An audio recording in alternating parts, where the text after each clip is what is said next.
time it is, buddy? Fever time. Yeah, man! Fire.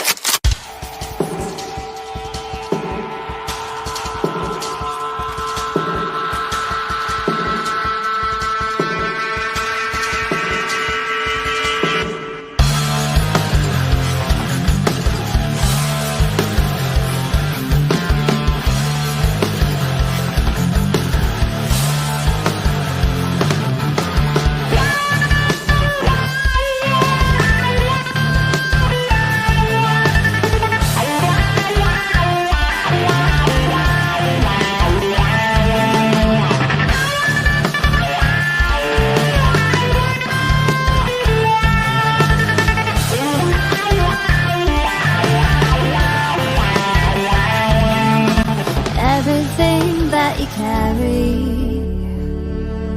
any luggage you take, all the ghosts you keep in hiding, they don't scare me away. No, 'cause I can't stop falling in love with you. I won't stop falling in love with you. I can't stop falling in love with you, with you.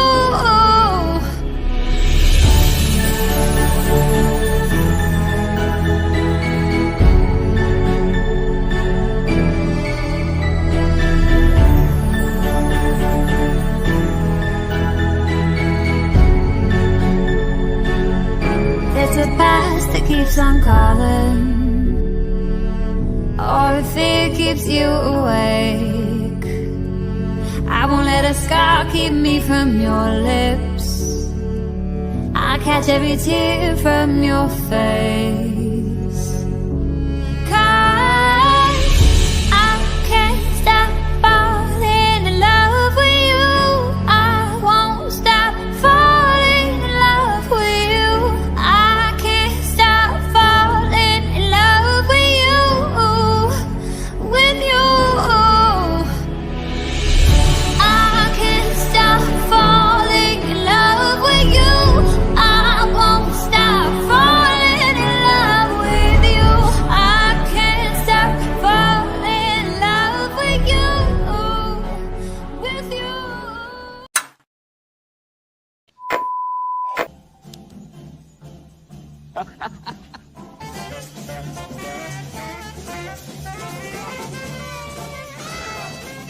Come on, Mark. Uh-oh.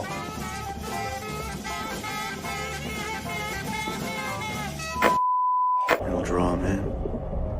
Like a moth to flame. I am less afraid.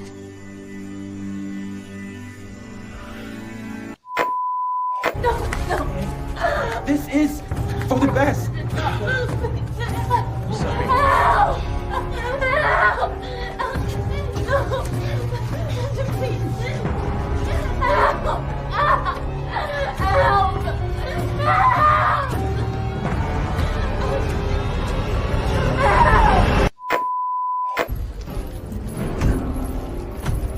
Let me adjust the microphone for you. Doctor. How's that?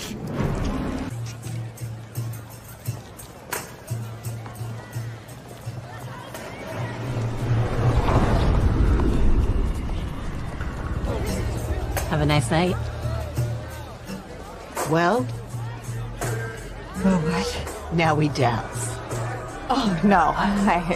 It's not for you. It's for them. But I have to go. Now we dance.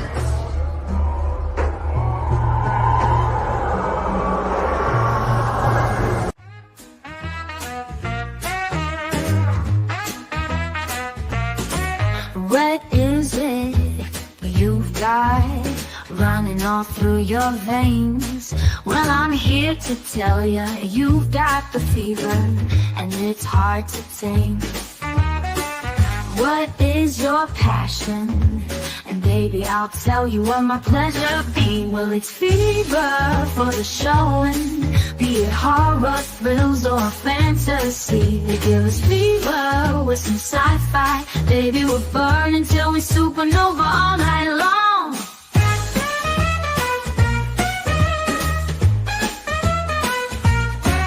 Keep it coming, we love a good mystery. In the day you can feel it, during the night so hot it'll bring you to your knees. Well, it's fever for the showing, be it horror, thrills, or fantasy. They give us fever with some sci-fi. Baby, we'll burn until we supernova all night long.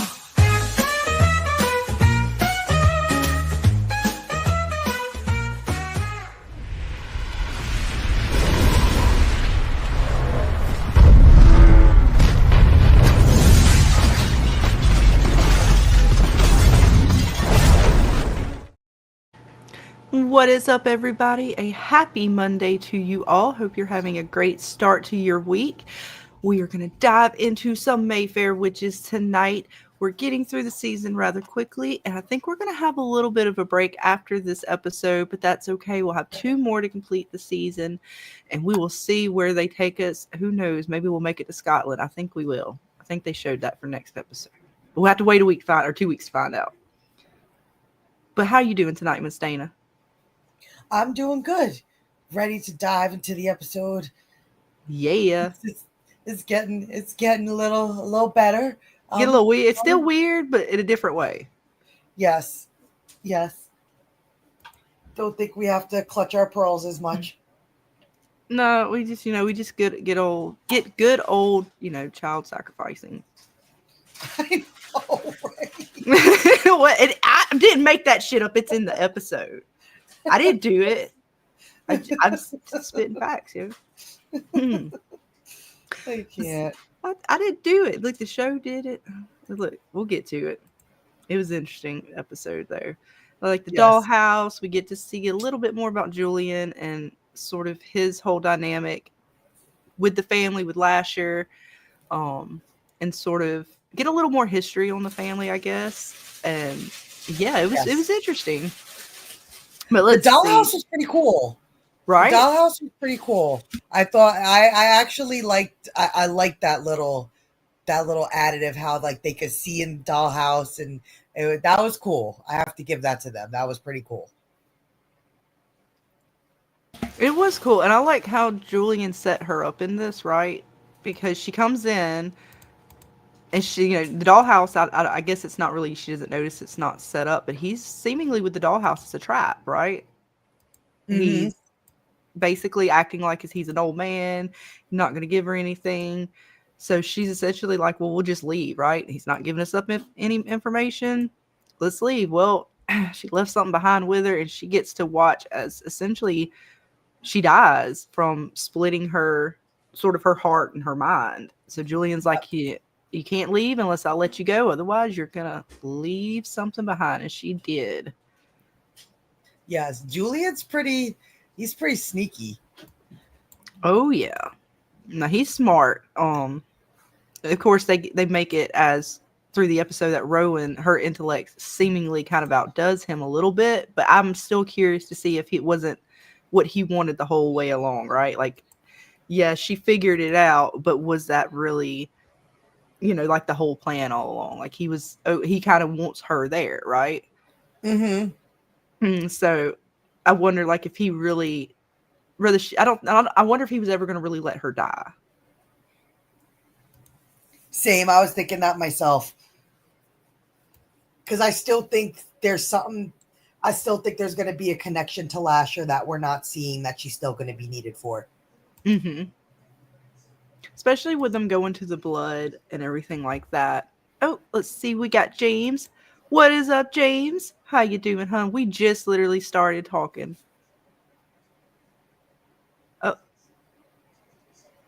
Oh no. He's here. We can't hear him.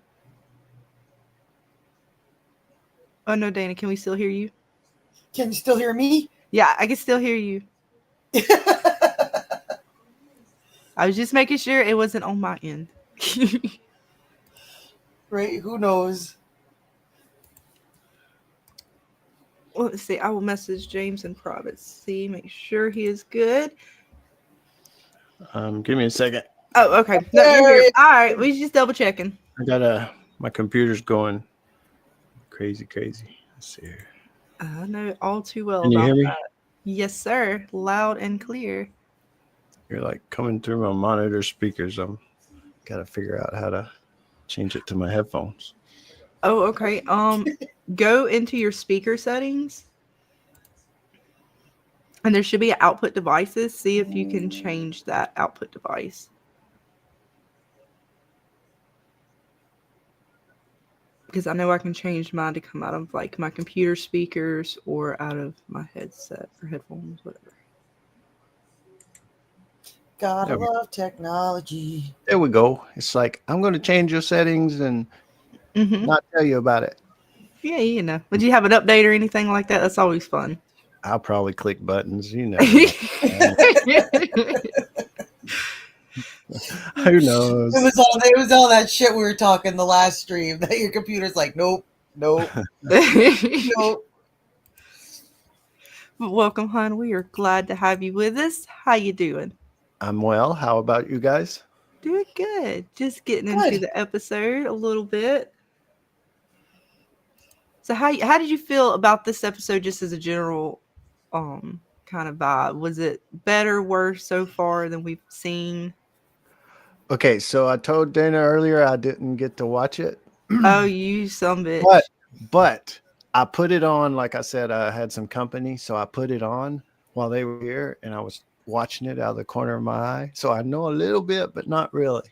How dare you? How dare you? It's okay. I literally finished watching it right before we started the stream. It's a crazy show. It's hard. It's a hard one to get through this season. Yeah, I wish it was better. Like, I have a friend that also watches this show, and she's usually a pretty good gauge, and she's kind of in the same boat I think we are. Like, yeah, you know, am I going to keep watching it? You know, that kind of thing. It's getting a little better, but, you know. Exactly. So, she said there's a show, and I haven't watched it yet. I know that it exists, but what's it called? It comes on right after Mayfair, and it's a witch show. Is it? It's not Agatha, is it? Ah, dang it! I just had the name in my head. Because I know that's one everybody talks about. What is up, EJ Wicks? Glad to see you hanging with us again.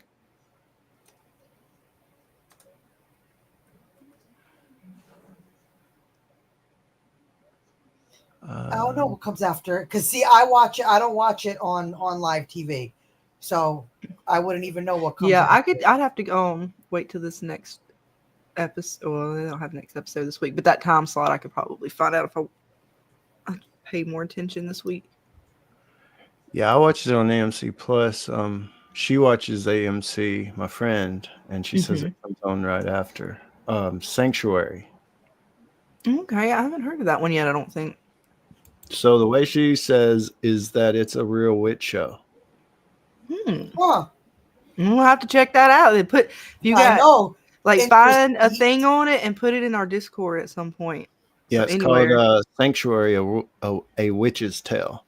And she says it's really witchy and that she loves it. And that I thought it was maybe another Anne Rice thing, you know, or something. So I looked it up and it's a Sundance Now original series. Oh.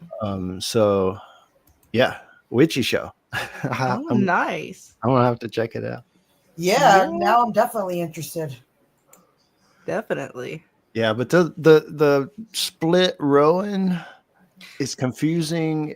You know, from what I caught, she was playing the smart and the feelings person. Yeah. So he essentially Julien set up a trap in a sense for her to, I guess, to split her and see how, like, cause he's remember he has all these rooms. What was her name? Dolly, or she was talking about, you know, when you go in there, he's got all these different rooms, and apparently this one was a trap room in a sense. So you can't leave the room until he basically gives you permission to leave. Otherwise, you leave a part of yourself behind. So it's essentially splitting those two selves, right? People think of like the heart and the mind, and it got split. Right. and that's what happened to her. And I didn't catch the end, but it didn't seem like she came back together, or did she? She did. Yeah, She she did. figured it out literally with a few little grains of sand left in the hourglass. Because like the whole episode, you know, they're assuming her when she comes out of the what did they call it? Because it's the name of the damn episode. Julian's Viola, is it something like that? Oh Yeah. Victrola. Victrola, yeah, the Victrola. Because it has an actual name. I kept calling it like a damn record player. Yeah, that's what it is. I mean. I know. It's a fancy name though. But when she comes back out of it, you know, they're assuming she's weak and just out of it from that experience. It took pretty much the entire house, including Moira, to figure out that, like, no, you've been open to us this whole, like, I can read your mind almost without any kind of barrier. Like, you're not yourself. And her little boyfriend comes over too, and he's like, nah, you've been like, not you, honey. Yeah. So that's I saw a part where she spilled her guts to the genetics guy. she did, because of course she's not using any logic. Rather well. She Was said, it just "I'm a me, witch." or he was just like, okay. Yeah. Well, he seems interested more than I think he's letting on to the genetic side of things. Huh. So I don't think he. So there's more to him than you. I mean, I don't know, but just I mean, I know he cares about her and stuff, but like he's seeing it, like she's telling him kind of the magic, but he can kind of see it in the genetics. So whatever this is, you know, he could turn into like one of the mad scientists, X-Men style, and you know, trying to figure shit out. Hey, but they may not be going that cool with the show. Okay, that's just the way I think. And I'm saying, like, I don't trust him now. You was too okay with that shit. She was going to wipe his memory or something. Did that happen, or? She was, and then at the very last second, her emotions took over, and she knocked the cup out of his hand, and she couldn't do it. And that was the moment when, like, everybody, it was like right here. She knocks it out of his hand, and then he's like, whoa, what the fuck is going on? And she's like, it's really bad. I'm sorry. She's all emotional, and then everybody kind of walks in and is like, what's going on? And then they realize that the hourglass is still ticking, and that she has to be her own rope in order to bring herself back out. Oh yeah. Because she starts collapsing and stuff, and they're just like, whoa. So yeah, she doesn't do good here at the end. And I love the guy who's playing Julien. Oh yeah. The fucking every like mannerism of him was so great. Just the eyebrows, everything, the facial expressions, his walk, and the way he spoke to Rowan in here was just awesome. Yeah, he's great. He honestly, I think why I liked this episode so much was because of him. Yeah. Their whole conversation was good. But yeah, she eventually figures it out just in time to get a glimpse of the nice little bottle. So we get to figure out where dude is. Yep. So he is back in Scotland at the Mayfair sort of homeland castle. And so we've never met the dude that they named there at the end, right? Yeah. No, we have not met him yet. That is Cortland's brother. Right. Yeah.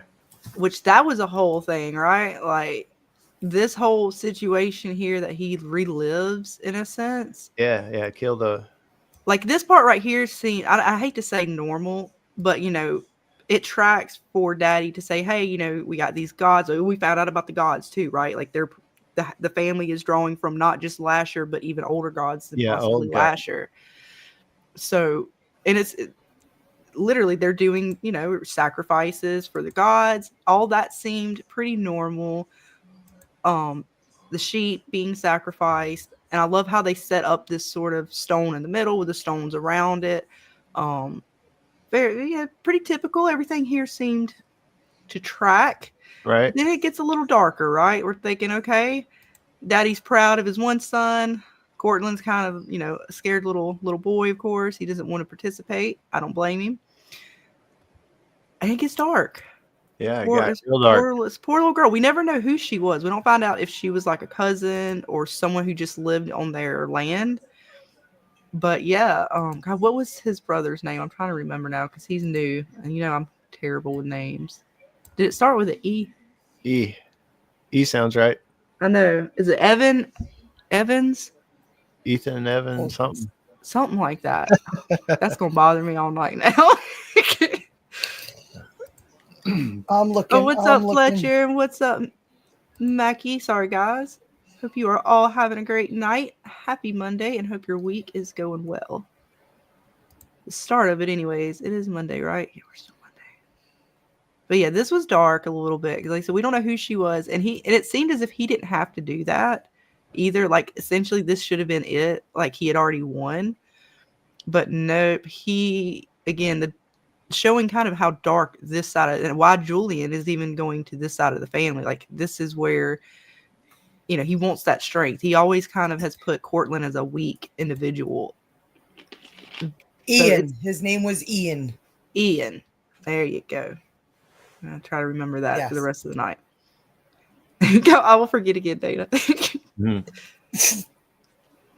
But no, we get to really see the sort of darker side of the family, because a lot of these people were kind of dark, right? We saw some dark twists. Even Cortland did some really dark things, but now learning the people that came before them, right? And how dark this family really is and the things that they're willing to do. Like, what in the hell is going to happen at this castle when they finally get Rowan there? Everybody's kind of going to congregate at this new location. Lasher's there. Albright's dead, you know, because what was his name? Evan? Fuck, what was his name? Ian. Shit, I told you I was going to forget that shit again like that quick. Ian. I'm going to write that down. But yeah. Yep, Ian has totally killed off Ulrich. He's no more. I didn't completely expect that. That kind of threw me off a little bit. I mean, I know, Dana, we were talking about it right before. It threw you off. How about you, James? You half-ass watched it, but knowing now, did you think this dude was just going to slash Ulrich out? No, I didn't. That threw me off a little bit. And I was like, okay. Yeah, that caught me off guard. I was like, hi, that's what you get. That's karma, bitch. Like, was he working with him, or was his whole that? The Talamascus was not just Albrecht. Just him, okay. Because now the other guy's in trouble. He's going to Amsterdam to explain what happened to Lasher and where did he go and why Albrecht took him. So yeah, now he's dead. That poor guy, man, what's his name? Is it Sid or the other dude that can touch stuff? Rowan's ex-lover.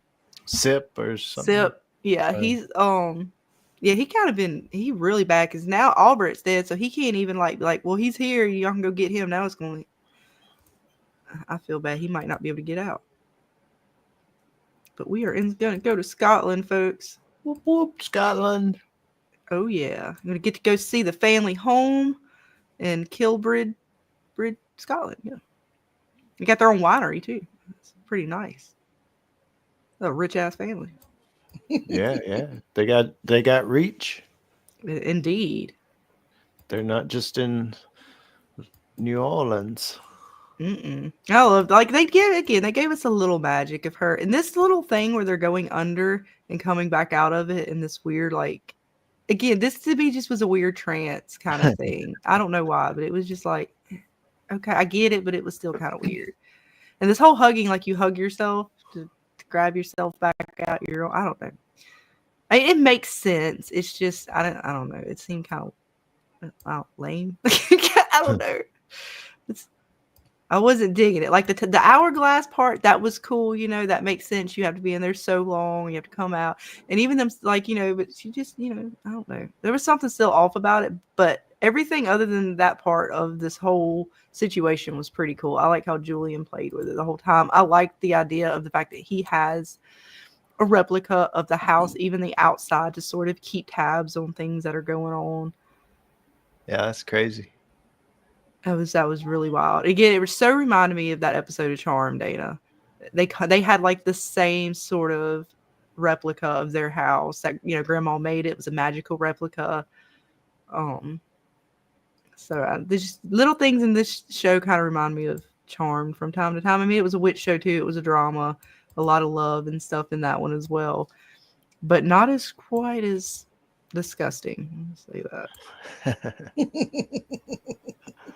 I'm being good today. I'm There's nothing I don't think really in this episode you can go that far with.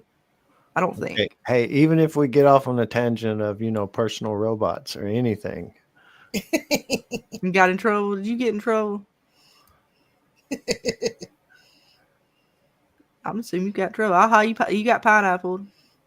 Pineapple, I sure did. Aha, you got in trouble. But no, again, this dude, I don't trust him. I don't know where he's going to go or take it. But we'll see. Maybe he'll be helpful. Well, he was, I guess I never thought about it, but if you go back to his initial, when we first met that guy, some guy was his boss or somebody was in the office saying he's not going to have any more funding. He can't do whatever he's wanting to do. That's right. So he may have some personal, ideas. He's going to go straight mad Dr. Scientist on his own. Underground, he might. He may be the guy that starts the werewolf clan. Ooh. Because he is very much so interested in the genetics. So much so he was willing to help her create a concentrate of Lasher's DNA so to try to make her magic work again. Yeah. He was cutting open baby teeth. That was pretty funny though. How old are these? About a week ago. A week? I can't remember the teeth. That was later. All right, she tries to show you through all that. The teeth got to go down the basement. Here we go. Yeah, there's the teeth. There we go. All right, so they're whittling away at some teeth. She got them in a box. They are so clean now, and they had the roots attached to them when she had them from Lasher.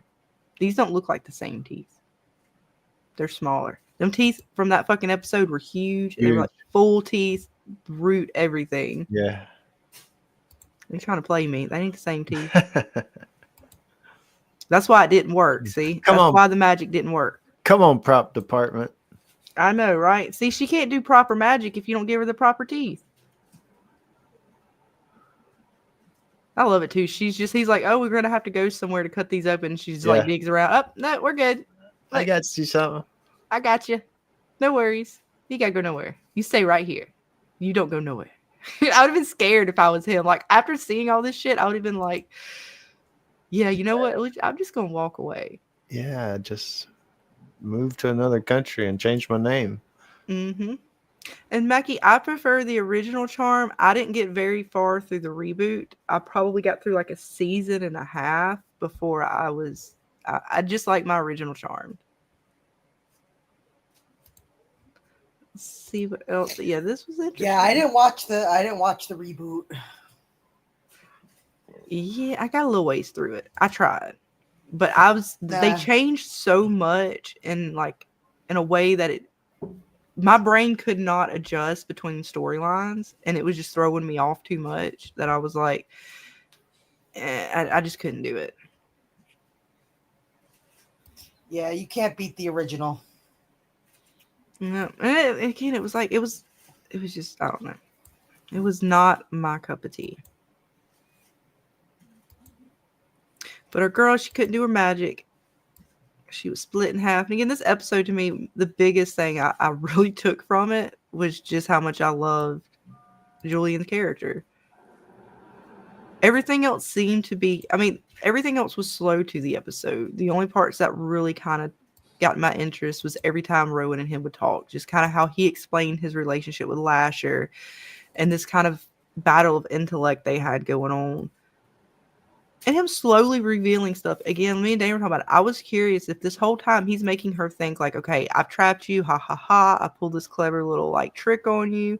You're going to die here. You're never going to get out. But then she makes it out. So is it and he gives her all this information, essentially. Rather, she figures it out, but really he gave her the clues. It didn't seem as if he was stupid in what he was saying. Mm-hmm. So I'm curious, if he was actually trying to get her, to trick her more so to get to Lasher. He was trying to help her, but maybe not make it obvious. I don't know. I didn't know how to take all that because they're going to Scotland. Right. Yeah, I don't know. I asked the same questions. Right. But and I'm sure it was. I didn't watch the show just so hearing everything they said, but this episode, but I get the same vibe, wondering if he's playing her in a way, or But now that you said the genetic guy could be playing her, also, now I'm thinking, yeah, possibly that's possible. I see think it. there's more. I think they need her still with Lasher. There's still got to be something between like the connection between her and Lasher. Like I can't see her just giving birth to him and that being it, because he still doesn't have his full memory. He still doesn't really know what's going on. I think there's more to the story when it comes to Rowan and Lasher. And he doesn't even have his powers, right? She technically still has the access to them when he's around. He doesn't seem to have access to them at all. Right. It seems like they're gonna maybe have to join, like get back together and take down some of the Ian or whatever his name is. I totally forgot. Yes, it is Ian. No, see, you're better than me, James. There you go. You good job. I love the train sound in the background, Dana. It comes in perfect. Oh my god, I sorry. No, it's awesome because it sounds awesome. Actually, I like it. I'm used to the train sounds too. I'm so numb to it. Like I don't. No, it was nice. It was almost kind of relaxing in a way for some reason. I don't know why, but I found it kind of relaxing. I was like, ooh, it was kind of subtle. The only ones that are a real pain in the ass are when the freight trains come through at like 2:00 in the morning. The whole house shakes. Wow. That's got to be brutal. Yeah, and it's like the train that takes like 20 minutes to a half an hour just to go by. Wow.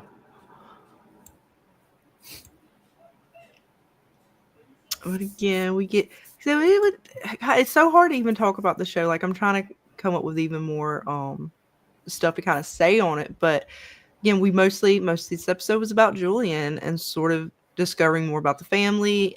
Kind of giving them. It was the stepping stone to get Rowan to Scotland and the family over there. Because I wondered in the last episode, like, how are they? Like the house is falling apart. This dude Julian's not just seeming like he's going to give up information to Rowan. And like Lasher's nowhere around, so like, and she's losing her powers. They got people stuck in the house. The house is here. Like, how are they gonna make it to wherever the hell Lasher is and back in time to save the house, JoJo, like all this stuff? And I'm still curious about that. Like, okay, they did the stepping stone. We found Lasher essentially where he is, but like you talk about traveling, getting him, coming back. Am I missing something? Like, how in the hell is this shit supposed to... Are we losing the house in New Orleans and now, like, we're just going to end up in Scotland and that's it? Yeah, like, what if they come back and the house is just a pile of debris? Like, how do they know the time frame they even have? Yeah, I don't know. It's weird. Like I said, I don't know how they're going to get through it. We'll see. And then I don't know why this was interesting, but I took a picture of it because, like, in the scene, it shows... this, and then it's like he's looking at it and it kind of fades where it's still kind of over his face. So I don't know if it's saying like he was a caterpillar and now he's blooming into something. Ooh. But it was just odd how they did showed it. He's looking at it and then it goes to him with it still fading. The butterfly on his face. He looks like he's got some ulterior motives. Like he just looks like he's plotting something. I don't know. I don't know where to place it yet. I don't know if it's necessarily like super bad against Rowan or he's just so interested in that, the gene studies and stuff and the chromosomes and those I can't even say the word now. Abnormal chromosomes, abnormalities. There you go.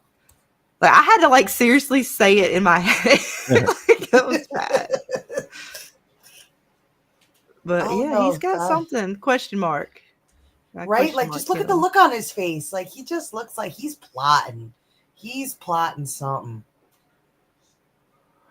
I don't know. If I was that dude, I'd be, a little more reactive to, hey, I'm a witch.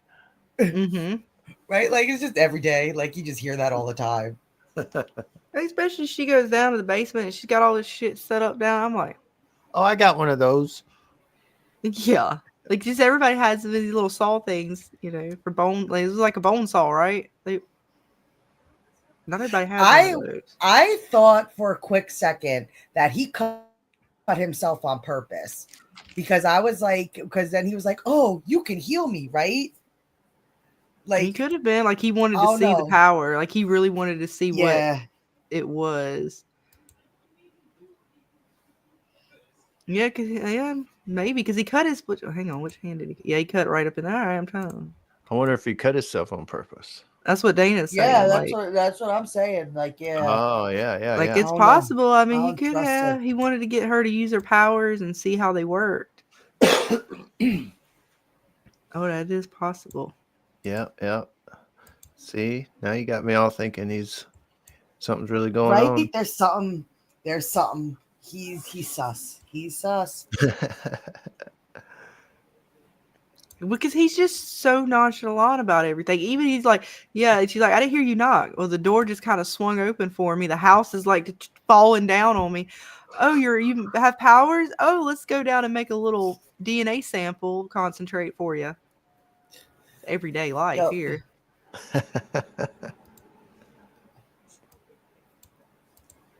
But we'll have to see, man. I don't know. We'll see. And I'm curious, how is Julien? Like, well, I know he kind of bound himself to this item. I wonder if he bound himself to anything else, or it's like you can only do it to one item. Like, how is he going to get himself to Scotland now that Rowan kind of knows? Like, is she going to take the? I swear, if she takes that damn thing with her, she's dumb. Like, I would not take Julien anywhere near that other family, knowing that that's the family that he cares about most. Yeah, unless there's something in Scotland that also gives, like, he's bound.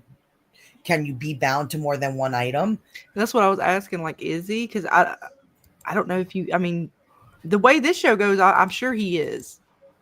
And well, then, they loose. I mean, does where they are in that room? She said it looks like a Scottish pub. Maybe he's wherever he needs to be, or like he can be accessed there as well, or whatever. Yeah, it's possible. I haven't really got it through my head how it all works. Like, I'm mixing it with Harry Potter, and it's like, no, that's not really how it goes. Yeah, a little bit, right? Like, waiting for Dumbledore to come busting out somewhere. We get to see Marguerite. Apparently, she was highly mystical. Loved the old gods. Now makes me think, is Lasher one of these old gods? He could be, or even like a demigod to them or something, like, the next sort of generation. Because I find it curious they're in Scotland, and the fact that, I heard people saying, like, Lasher's supposed to be some kind of a fae creature, fae type god. I mean, they're in Scotland, there's a lot of fae lore there, so I wouldn't be surprised. Because why Lasher? Why? Like, unless if he's just some lesser kind of being, or whatever you want to call him. Remember his dream, right? He said he had a dream. He saw a lady. He talked about the veil being lifted. Now, this place is supposed to be built off of, like, what, the spirits of pagan gods or some shit. I forgot how they specifically said about the land. If they are to bring these gods into existence, Lasher could be the stepping stone to that. If whatever he's supposed to do there lifts the veil, and the gods are able to be back on Earth. I don't know. I'm throwing it out there. At least that would make the story more interesting. Like the Titans coming back, yo. That's gonna be bad. Oh God, don't go, Rowan. But like that sounds interesting. Like that if that's honestly what the lead up is to, we don't know, but that actually interests me compared to all this other stuff we've been seeing. Well, they got the little sacrificial stones. It's supposed to be built on, like, it's not like Indian burial grounds, but the land is supposed to be, powerful in its own right. They're highly connected to these older gods, and Lasher somehow was part of that, and they seemingly are like, yeah, we're here to serve you. They called him something too. What did they call him? Like, oh fuck, now I'm trying to remember. Oh my God, they actually called him another name other than Lasher. And I was going to look up if it had any kind of like lore meaning or it was just the name that was come up in the book. I'm going to go back and get the name next episode. And if there's any research, I'll have that for next chat. But they've actually given him a name, which to me sounded like a god's name. Again, I don't know if he's one of these older gods, a lesser kind of like demigod, like a son off of one of them or something like that. A lot of questions still. I don't know. Like I said, they gave us a little bit. Little baby breadcrumbs. I do wonder if this show's about to open up in a much bigger world. Like I think Severance is probably going to do. I think Severance is, we just haven't even seen the surface hardware. I think we're just scraping the surface with Severance. So I'm wondering if this show's kind of the same where like once we get to Scotland, we see there's a lot more family and then they're somewhere else maybe in the world. And, it just opens up a much bigger world because we've been kind of confined to this house. Yeah, for like this pretty much the entirety of the show. They go a few other places, but yeah. It is all about the house and the family. And the family's getting smaller here. New Orleans is the family ain't doing so good. I'm wondering who's going to stay behind too. I'm assuming Dolly's going to stay behind. Do we trust her? No, I don't. I half-ass trust her. Like I trust her to like make the potions and stuff I'm asking for. I don't trust her to give me all the information. Oh yeah, nobody ever gives you all the information. Especially if she's in love with Julien and all that stuff, her loyalty is most likely going to lie with him over Rowan. And she already kind of showed that, right? When she was talking to Lasher and he was saying, I don't want to tell Rowan about his dream. And she's like, just don't then. You got to tell her anything. It's fine. You can tell me. And she's like helping him in the mirror and stuff. So now she's not completely trustworthy, although I don't think she wants to see Rowan dead. I think she respects Rowan in her place as far as her power and everything, but she still is that loyalty to Lasher and the prophecy and Julien and all that. I'm sure oversteps it, but again, like I said, after watching towards the end of the episode, I wondered if Julien was even going to let Rowan die. Like, because he almost kind of got, it's almost as if she was able to figure it out at the end, but I'm not sure. Like I said, I don't know. Rowan needs to stay with one eye open. That's about it. And Dark Elf says he's a demon spirit, and yeah, that makes sense. He is definitely, Lasher is not the nicest person. He's done a lot of bad things, and now he's kind of like a child in a grown-ass man's body with no memory.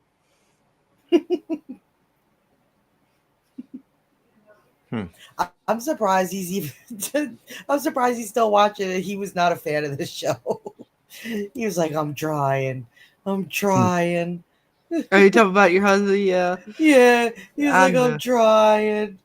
It is, and we're gonna have a week off. They're gonna skip a week, and then we got 2 more left in the season, so there's not too much more to go.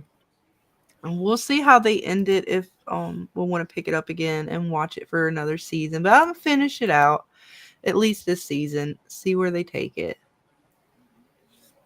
Because like you said, with them going now to Scotland, and they've already introduced the vampires, and they already kind of introduced the other supernatural creatures when the dude went to their little holding place where he was trying to find Lasher, and then we see some kind of ghost, some dude like a prophet speaking in tongues or something. I don't know what his deal was.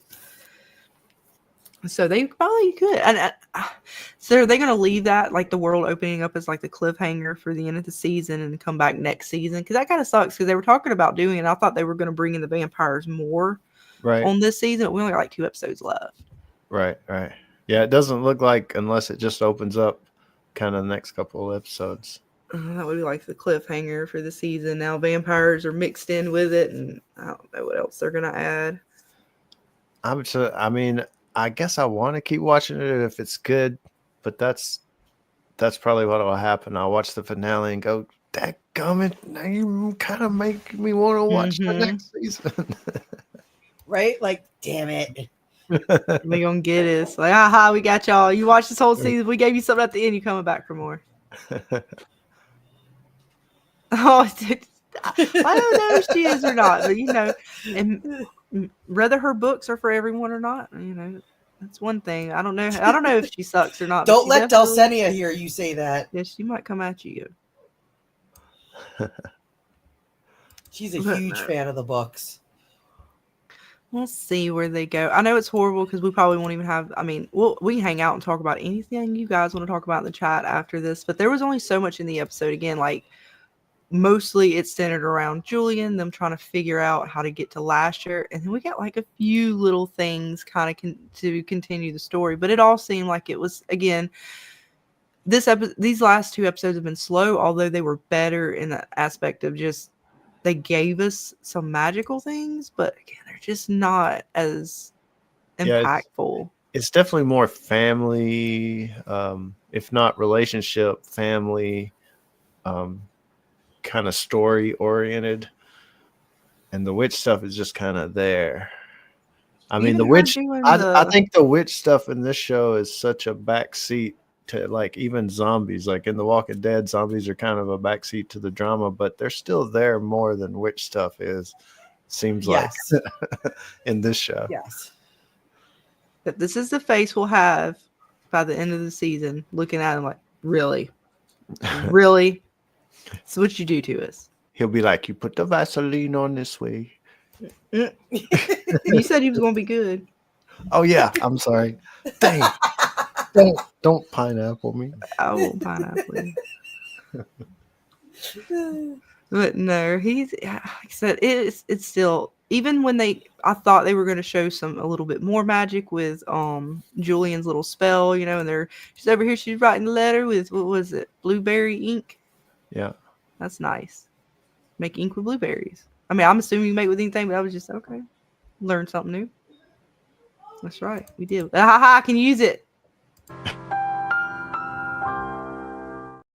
I don't know if it was a true learning moment, but yeah, I took it either way. It's good though.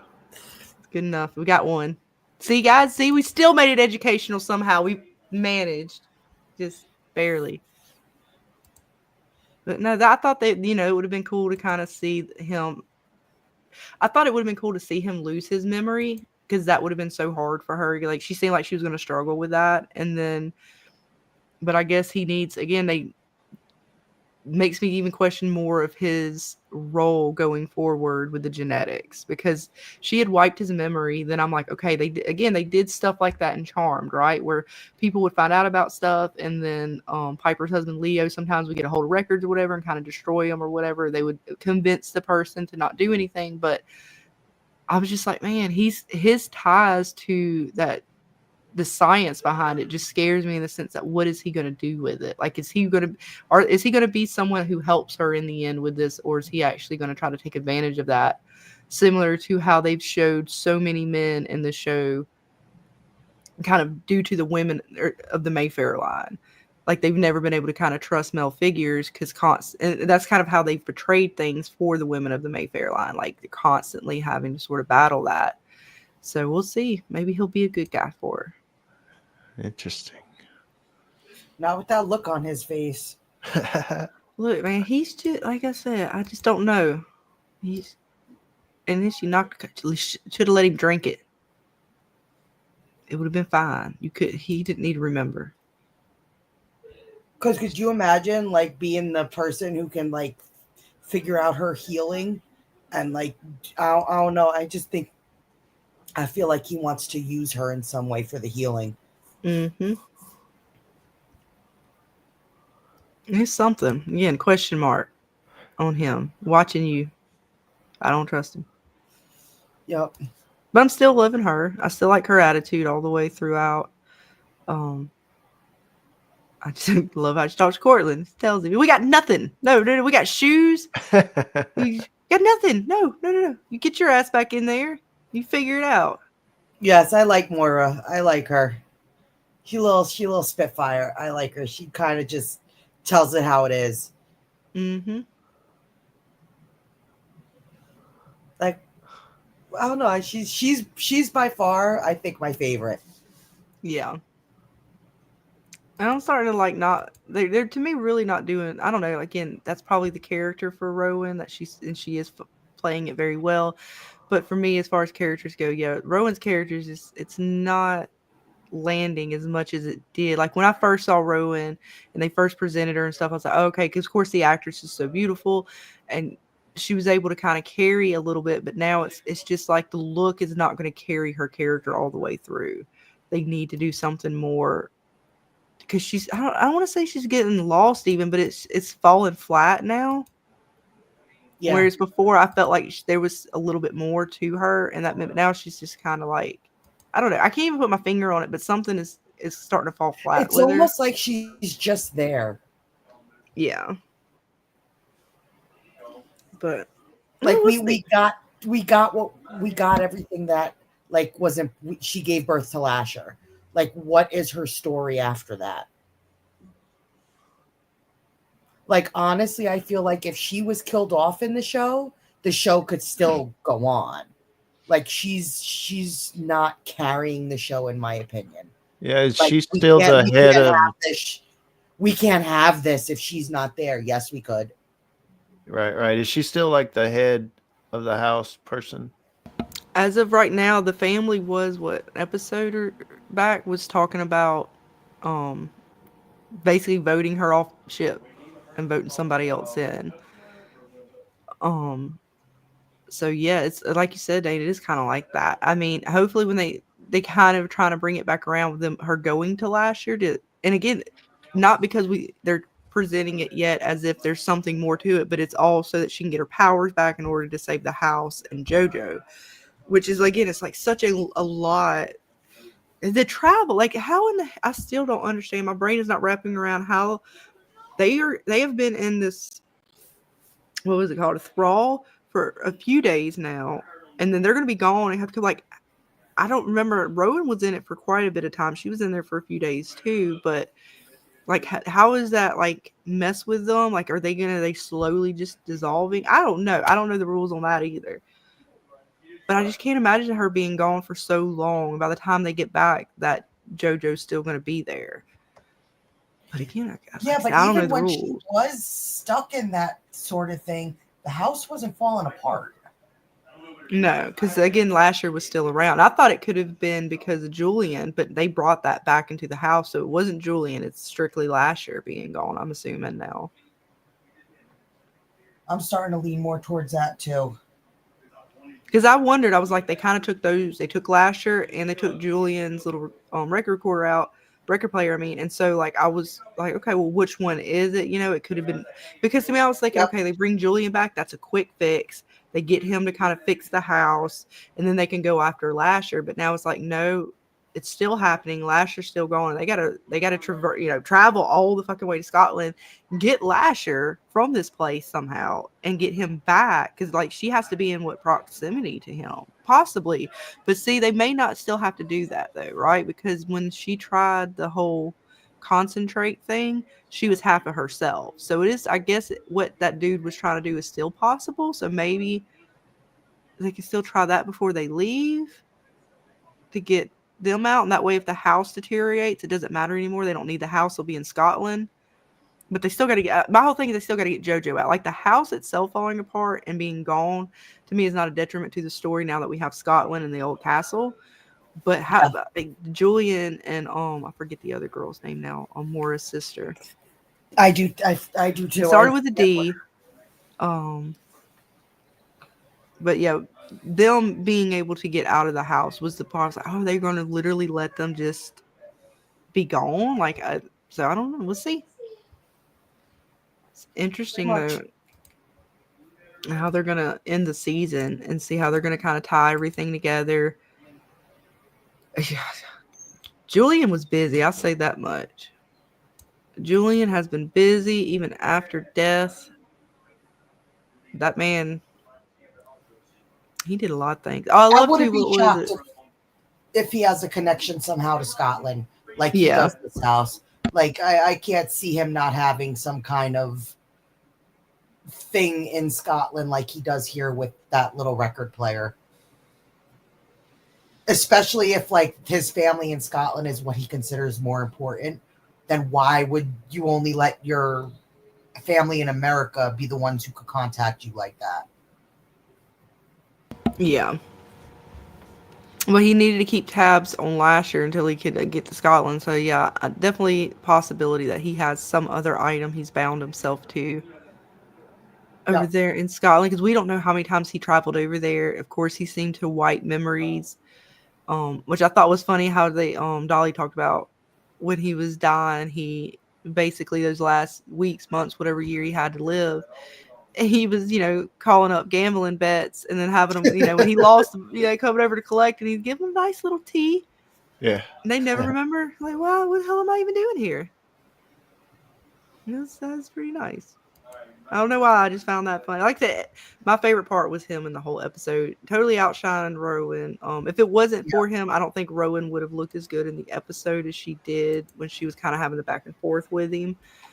Yeah, he carried the episode for me, which is sad because there's so many other characters that should be carrying it, and we're not going to have him. And I don't believe in every episode unless he finds a way to come back too. Lasher brings him back to life or something.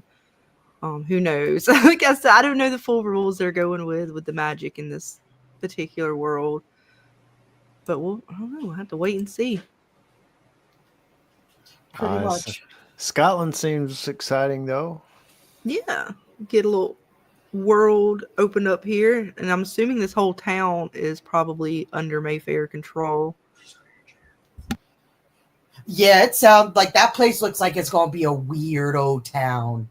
Like it's just going to be filled with fucking just weirdo stuff, and I don't know. Like the town just seems like it's gonna be crazy. Like you're gonna just have, like when you see the movies with like the weird town folks, you walk into the bar, they all just stop and look, like turn around and like all stare at like the new people who walk in the room. Yep. Is that So it's gonna be interesting. looks like a person down there against the stone wall.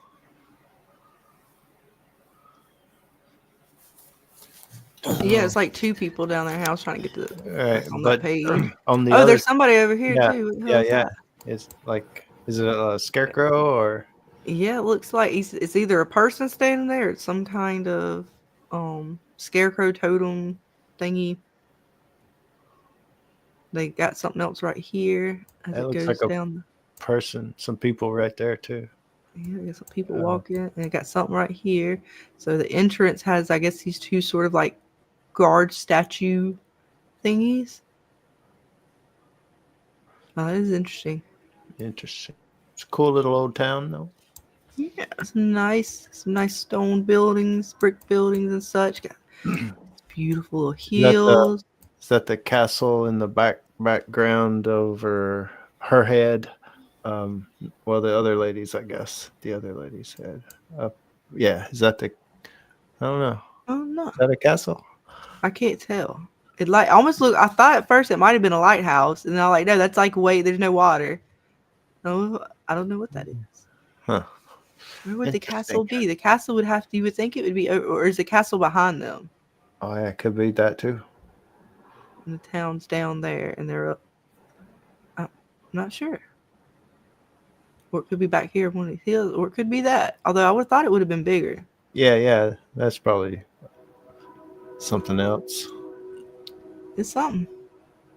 But we're gonna get to go to the town. I know after the episode kind of shows you the next episode a little bit, they get to kind of walk around and check things out. Get to meet the family. And then I don't know. I think it ain't gonna end well, because this dude's got his motives, and he's got Daddy's love. He got Lasher. He's trying to get Lasher's love. Lasher don't remember him. Well, he like patted him on the face.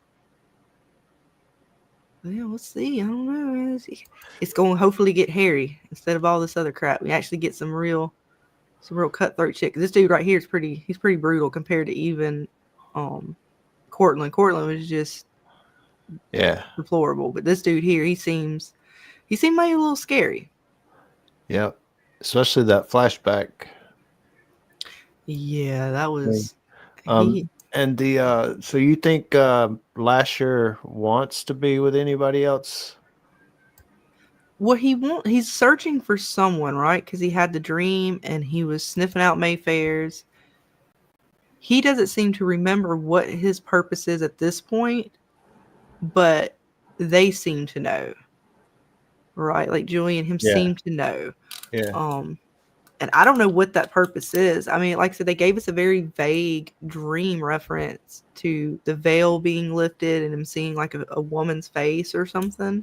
All right. But then they didn't really give us much more past that. And with them being on this sort of, I didn't call it Holy Land, but these magical grounds, as Julien kind of described them, like from, like the spirits of the pagan gods kind of resonate there. I'm just curious if that veil being lifted, because they have that slab in the middle, and he was getting with all these ladies. Is there going to be a perfect lady that he get? The way this show goes, I'm seriously thinking he's going to end up on that slab with this lady, and it's going to lift the veil, and the gods are going to be invoked and resurrected or some shit right there in Scotland. Dang. He's going to screw the right lady and open the doorway.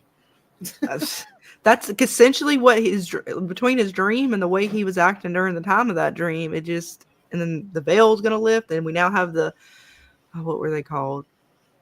Sorry, not the Talamascus, the old gods. What did they call them again? The started with a T too. God dang it! Dang it, James! You're supposed to know. You're better at names. I've missed it. No, you didn't miss it. We said it. God, I said it earlier. Dang it. Oh my gosh. Something with a yes. It's a T. I know. It's not the Talamascus. That's the organization. It's the tall something. Oh my god. I don't remember. Dang it. Sorry. Taltotus or something.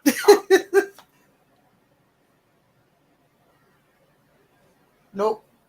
Sorry, stoner moment. Don't remember. Oh my god. That's horrible. I'm sorry, folks. We're supposed to be professional here. Disclaimer, no, we're not. James, you work with AMC. What's yours? We don't. We're not as professional as you are.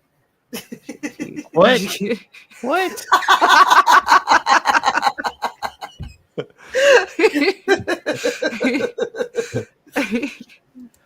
Is it spelled Taitos?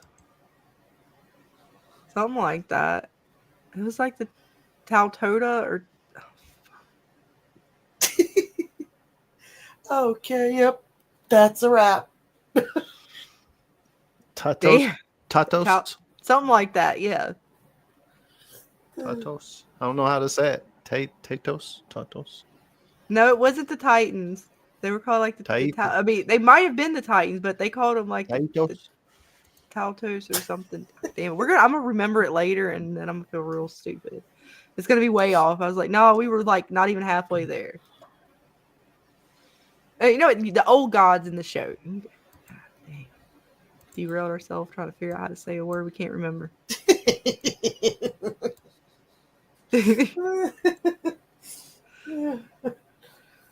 Who knows? Maybe we'll get to meet the old gods. Maybe we'll get to see what Lasher, if he gets his powers. Is he going to get them from Rowan? Because he did try to sniff out Rowan in the start, remember? Like he was smelling on her and tried to kiss her, and she was like, no, don't do that ever again. That's nasty. How dare you? What's up, how dear? How you doing, hun? Hope you're having a great night. We're talking about some witches. It's an interesting show. Got 2 more episodes to go. We know how all you guys feel about witches over there. Don't tell on us, how dear. We're not bad people. We're good. We're not the witches. We're just watching a show and talking about how bad the witches are. Scarlet might not be, but I'm a witch. No, but you're the good witch. You're the only one that gets to pass. Yep. Patrick, he said so. Yep. Just ask Patrick. Burn all witches except Dana. That's right. But yeah, we'll see where they go. Like, it's so hard. I'm trying to think of more things to like get into with this episode. What about you guys? Any other thoughts? guys in the chat. What do you guys think about the episode? What are you looking forward to? Are you going to keep watching it? We're struggling, and Dana knows me. I typically don't cover anything that I struggle with. I don't, because it's just not fun for us. It makes it, really hard to kind of have a conversation about. But I was like, man, they had so much potential. Does she still It have the started out journal? so strong. Which journal? The one from Julien? Marguerite. How you say her name? Yeah, Marguerite's journal. I think it's Marguerite. Journal. Yeah, because that's supposed to have the information they need, really, right? Possibly. I know Julian's, he ripped the pages out of her journal that had to do with the Tautotus. I can't remember the name now. With the old gods, because only, like, I guess she was the one that was sort of using the old arts. We don't give us spoilers. Yeah. Wait, is it spoilers? Don't give us spoilers. Actually, I don't. This show probably don't matter as much. So, Lash's primary goal is to gain a physical body, allowing him to fully manifest in the human world by possessing a Mayfair witch, typically by seducing and manipulating them, ultimately aiming to be human. And that's what he did. Because I know Julien talked about when he gave himself kind of fully to Lasher. Lasher possessed him and loved to sort of have his portrait taken so Lasher could kind of practice on how to be human. But then to what end? Like I said, they give us a little bit, but not much. We have really, unless you've read the books, I guess. I have no idea where they're going with this. I mean, I came up with a way out there kind of thing, but I don't even know if that's what they're going to do. Because I don't think Rowan's going to necessarily be too willing to do anything with Lasher, nor do I think she's going to be helping the family on this side with whatever kind of prophecy they're trying to do.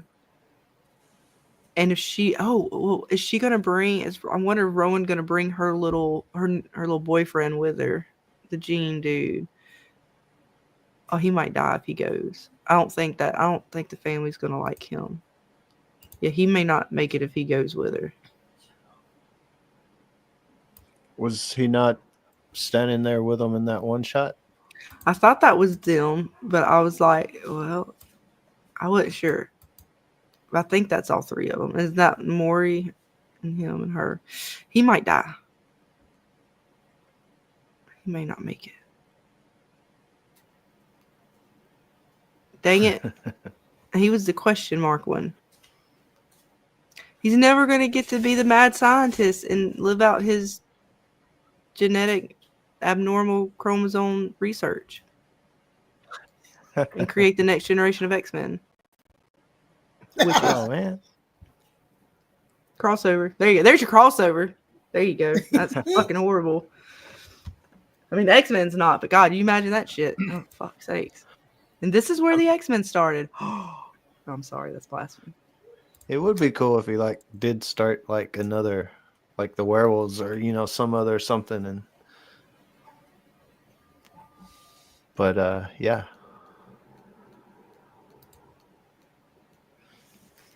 I hope it gets better. I do. I do hope it gets better. Because it had such potential. It really did. It does. That's why I was keep hoping. I'm all right, we kinda.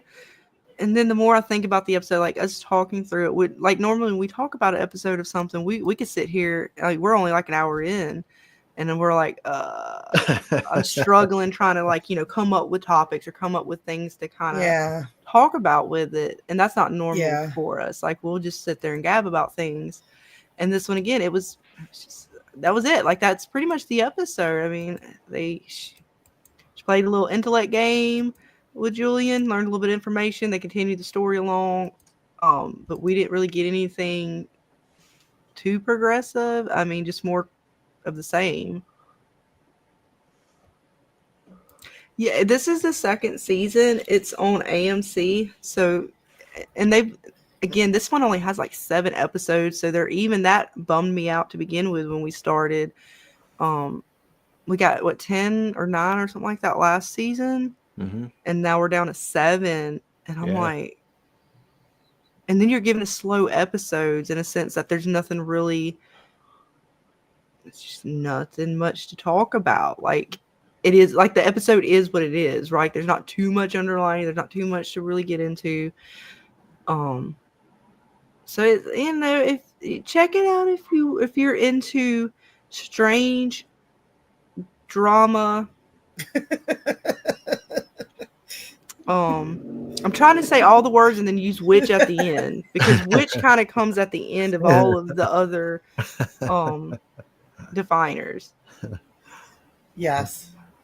Yeah, magicians was better. Yeah, I like that one. And they canceled that or whatever. Oh yeah, he loved that show. That was actually, yeah, I enjoyed that a lot more than this.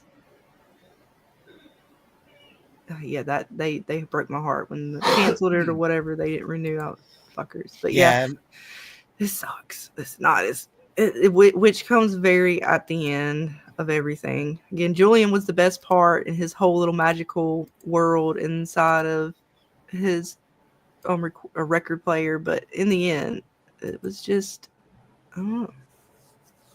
It was the coolest part. And that also worries me that they've cut 3 episodes out of this season.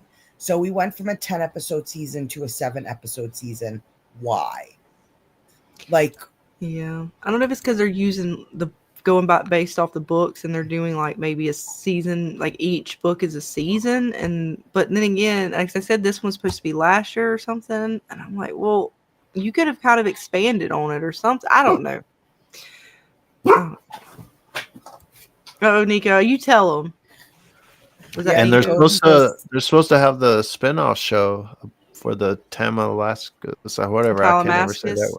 Yeah. Talamascus. They're supposed to have that spinoff show. So it's like, well, what's that story going to be? And that one will probably be more interesting because that'll be about hunting sort of these different suits and capturing them and keeping track of them and stuff like that. But will it be a romance? I hope not. What the hell are they gonna have romantic about it? You're fucking like supernatural watchers and hunters. I mean, God bless. I will give up on AMC. I'm trying here. I'm struggling and I'm trying. They do that. Well, then they might as well just end. Never mind. I don't want to be rude. Yeah, they got to give us something more. It's just ain't gonna do it for me no more. This is the way I'm gonna be looking at AMC. Get it together. At least, look, I understand you want to follow the books, but you could give us more magic. Look, fine, you've got to have your debauchery. It's part of the storyline, so on and so forth. But could you add a little more glamour to it? Like, I loved it when they showed the rose petal and stuff. That was still kind of like a chick thing to kind of do to show that. But it was, at least we got to see the magical rose petals falling and stuff. Now it's like we barely get anything. Like when Lasher was sort of seducing her, we still got a little bit more magic than we're getting, I feel like, now. Like we're getting even less. And I'm like, yes. I'd like to see more like what they did with the dollhouse. That was really cool. Yeah, I really enjoyed that. watching. That was really cool with the dollhouse. Oh, yeah.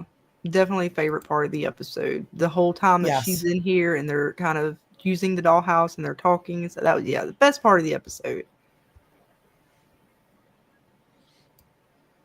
And that sucks. Like that was only like 15 minutes of the episode. Yeah, it was about half the episode. And again, that was what carried the episode, right? Like if it wasn't for Julien and his magic, right? The things that he's sort of doing in this world that made it interesting and different and kind of like, ooh, okay, that's cool. But they're not going to have, like, because I'm like, okay, that's cool, but that's going to be gone, right? Next episode, unless they take this item with them, then all of this kind of coolness kind of goes to the side because we don't know the next item, if Julien is bound to it, what that's going to be, if it's going to be like the same deal, if he's even got that. So it just sucks because Rowan essentially has no, like, her magic is limited right now. Like, she doesn't have the full, crazy powers that she started to play with. We started to get to see, like, she started to really use them, even by accident when she used it on JoJo, and then like, oh shit, that's scary. She has no control over these massive powers. But that was like a very quick moment, and then it was sort of brushed over. She doesn't have that power anymore. It was almost immediately like taken away once she used it. And I was like, What are you doing to us? Give her the power. Especially after the way season 1 ended, when she has Lasher and she is telling that dude, like, you can't control me. Like, no, I'm Yeah. not going with you. I have everything I need now. I have all the power, and you will not do anything with it. So, yeah. And now she's sort of flat. Yeah. Well, we did have Cortland. It's like, I remember shoes. Yep, there's shoes. Look I remember stepping in poop. Yep, there he did it right there. Yep, I got the screenshot. He was laughing about it. That was about all they knew. The dude playing Cortland, I like. He does it so well. Like, just dirt. Like, ooh, that's dirty. Just his whole vibe is funny. Yeah, even though he's done some terrible things as a character, as an actor, I like his character. Yeah, he's dark as a character, boy. But then you meet his brother, and it's like, dang, he's even darker. I know, right?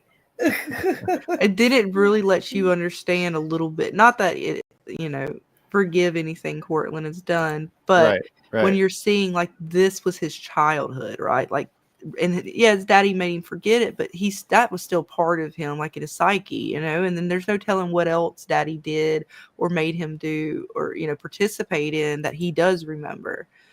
And this was pretty dark. I mean, because daddy did not stop it, okay, yeah, we're doing this, and this was horrifying enough for Cortland.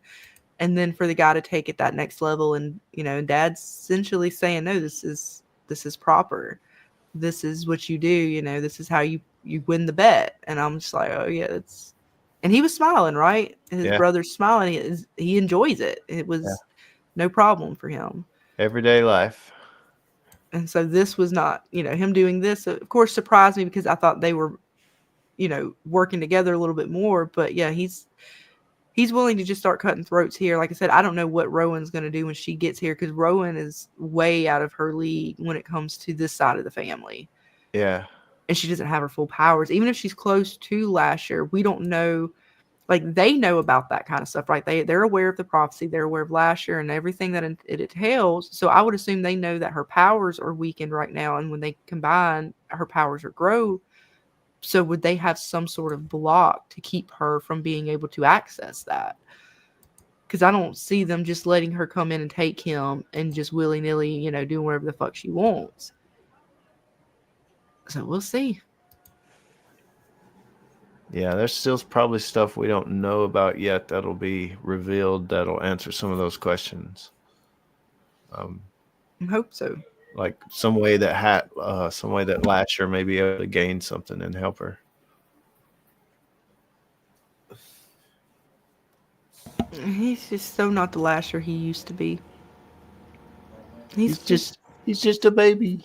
He's a deer in headlights. I just don't know what's going on. He's scared. I love how he was still asking for Rowan. Like, Mom, I need Mom. Where's my mom? And that's crazy. That's still hard to get around in your head straight. Right. Because he was hurt. And then he's now her. Yeah. But he's been a lot of somethings to a lot of people. Yeah. It's just all kinds of fucked up. But, that is the world of Mayfair, apparently. They are quite the family. Yeah. They definitely love keeping it in the family. They're a bunch of little freaks. So Julien was a little bit of a freak too, man. Like, Cortland's like talking about that whole time. And he's like, yeah, I was in the back seat because my dad had 2 girls in the front seat. Me and my brother in the back seat. And I'm like, you had a hell of a childhood, man. Daddy was so sweet to you. But then again, the childhood he had probably wasn't that great either. Because Marguerite was teaching him all the dark arts and old ways. So, yeah. And I love how he even told Rowan, like, Marguerite would never pick you. You're basically nothing. You're not as superior. You're not even in the same league as me. And she's like, oh, you're insulting me now. Let's see where it goes. Yeah, maybe. Yeah, because we're at the 13th witch, so everything should shift, I guess, or change, right? I mean, they were just living through trying to get to the 13th witch, right? Yep, so that he would be born into flesh. And supposedly the family's powers were supposed to like triple or multiply or something like that. But that hasn't happened. And again, I don't know how much of that prophecy that Dolly and Cortland are aware of is true and how much of it is a lie. Like Julien just fudged some of it to make the family go along with it. Mm-hmm. And that they were never going to gain anything out of this other than what they already had. Like, they wasn't going to triple or nothing. They might gain the fact that they're part of the Mayfair line, so he may not, like, the gods may not come after them when the time comes or some shit. But it doesn't seem as if anybody is gaining any more powers. Now, it might be after he's fully, developed and everything comes back to him, but it doesn't seem as if all of this stuff from the prophecy had been... Oh, wait, Dark Gift got it. The Taltos. Taltos, that was what they were. Taltos, yeah, that's it. I'm sorry. I seen it and it told me, I was like, oh. Yep, see, I need to write it down. It's Taltos. Those are the old gods. Taltos' daughter? Who's Taltos' daughter? Wait, what is Taltos' daughter? I missed that. You can't leave that in there. Not. Can you please explain in further detail? Right? Can you please give us more of an explanation on that? Please elaborate. We need some further elaboration. And Taltos is the old gods, the pagan. Mm-hmm. So we'll see. I don't know. They're going to do something, hopefully, with it. That'll... Are we done with all the... Like, I mean, there's some things I'm kind of okay if they kind of still go with, but I'm hoping now we're going to Scotland, right? We're just going on a trip. It's going to be better now. We're away from that old dirty house. It's falling apart. I'm sorry, JoJo and other chick. Rest in peace. I don't know if you're going to make it. But maybe we get some more magic. It's a little bit more darker in the horror department and not so much in the bedroom. Right. But we shall see. And we might see some more of the past, some flashback stuff. Ooh, yeah, it would be nice to see what some of the other Mayfairs had, like every generation, how it grew. We know original Mayfair was a midwife and a healer, but it seems as if, like, can we learn more about her daughter, right? Because her daughter sort of survived. And her daughter was the one that sort of told her mom about the words when they did that flashback. Right. So, do we get to learn more about Suzanne's daughter, the daughters that came after? I don't know. It would be nice. Maybe when they go there, it has the whole history of the family and Rowan gets an actual crash course on it. Oh, so that was just going to end up being Rowan and Lash. Dang it, that's spoilers. Dang it, we wanted to know, but it's okay. So I guess that's what they're going to do then. Oh, some bitch. Dang it. You tell your husband not to leave spoilers. I don't think that's a spoiler because he hasn't read the books, so I don't know where he's coming up with that. Well, I mean, people probably got it out there on the internet, Dana. That could be true. You got to read the books. They got like the you go watch a YouTube video and then somebody else read the books and they explain it to you. That's what I love about Severance. No spoilers. Mm-hmm. That's your theory, then it's allowed. But if it was a spoiler you read, be careful, Dark Elf. You're lucky this ain't from. Ooh, dum, dum, dum. You would have gotten the boot. We love you. Worse than the pineapple. Yeah. Yep. Because this one's not going to hurt my feelings as bad. But yeah, we try. If it's just your theory, I don't know. Honestly, I have no idea where they're going with it. But then it made me think, like, shit. Is that some bitch? Well, you never know what the prophecy, It makes sense. Like I said, he was trying to smell on her, and she totally rejected him. And he still got to lift that veil. Did he say when he was talking to, what's her name, Donna? Is it Donna? That was grooming him in the mirror and said, don't worry about Dolly? the dream. Dolly, that's it. Do you think that, did he say that he didn't think it? No, he said it would make her mad. I thought he said he didn't think it was her. So do we think it's a different girl than Rowan? It could be. They could have someone there.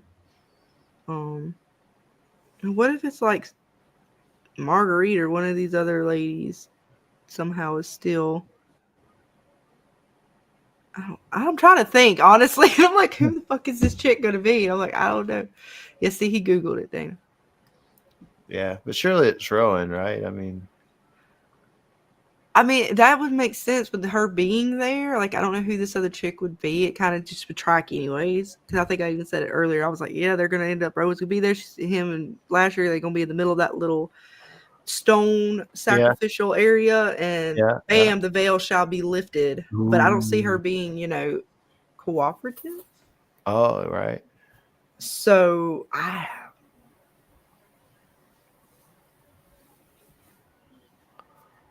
don't know. We shall see. We shall. But yeah, so I don't know. Ain't too much more on this episode of Mayfair, but we'll see. I know. It's really I'm trying. not. I'm so trying as hard as I can right now. I think I have just about pulled we have bled this one dry. I think I did as best I could. I was just coming up with shit. I came with just random ass theories that I don't think having that. But apparently they do have something to do with it, possibly. I don't know. Maybe who the fuck knows? I don't know. I wish they would have a little bit better with them, because they could have done more on the family history or showed more magic with 3 episodes or 2-3 episodes taken out. Like, it's so irritating. But nah, see what else? What else you guys will talk about before we close it down? Anything else? It would be good to get more info on the past and the old gods. I would like to hear stuff about that more. If they tease it next season, that might be something that draws me in.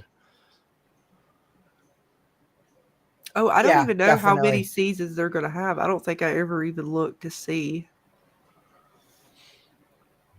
Unless they pick up, it's not going to have very many more, because it's losing its momentum. Mm-hmm. I'm just curious how many they were going to have, because that would let us know.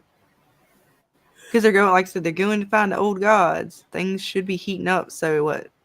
I wouldn't give it, even if I did like the show and where they're at with it, maybe 4 seasons total. But I don't know how many books there are. I don't know, but they better give us something before this season ends, or I don't know if I could do another season of the show. Yeah. But that's okay. Like, I honestly just don't know if I could do it. No, I couldn't either. I'm struggling through this one, but it's just 3 books. So there may just be 3 seasons. I don't know. That's possible. The 3rd season is the Taltos book. Oh, that's the gods. So I guess we are going to get to the old gods possibly in the next season, or in this season with that. Well, then did they just tease with where do the vampires come in with this shit? I don't know. You got to watch the other show. So was that it? Was that like all we get of the vampires? Was that quick little flash with Lasher? And that's like a can of pork and beans right there. That was that was horrible. That was fucking horrible, man. Some bitch. I can't. I swear they're gonna make us wait for the spinoff for the Talamascus to give us vampires if they're gonna bring them in. Because if they only got 1 season left and they're dealing with the gods, I mean, vampires are everywhere. Of course, they could be in Scotland too. But I don't know.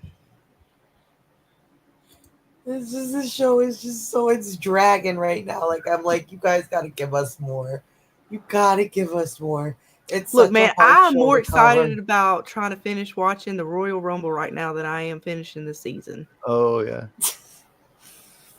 And I really I'm not the biggest. I mean, my husband likes wrestling. I check it out from time to time, but we watched like 5 minutes of the start before, like 30 minutes before I jumped in here. And I was like, I got to go do a stream and watch it. Like, I was sad. I was like, man, I was getting into it. I was like, son bitch. I was like, we'll just talk about the Royal Rumble. I was like, nope, it's Mayfair. I already said it. But yeah, Javier says, I think the last AMC show I watched was Better Call Saul. Yeah, I did hear that was a good one. it's crazy how they can have such great shows and such not so great shows. Yes. Well, they don't need to follow the WB, man. I think that's what they're doing, and it's getting real bad.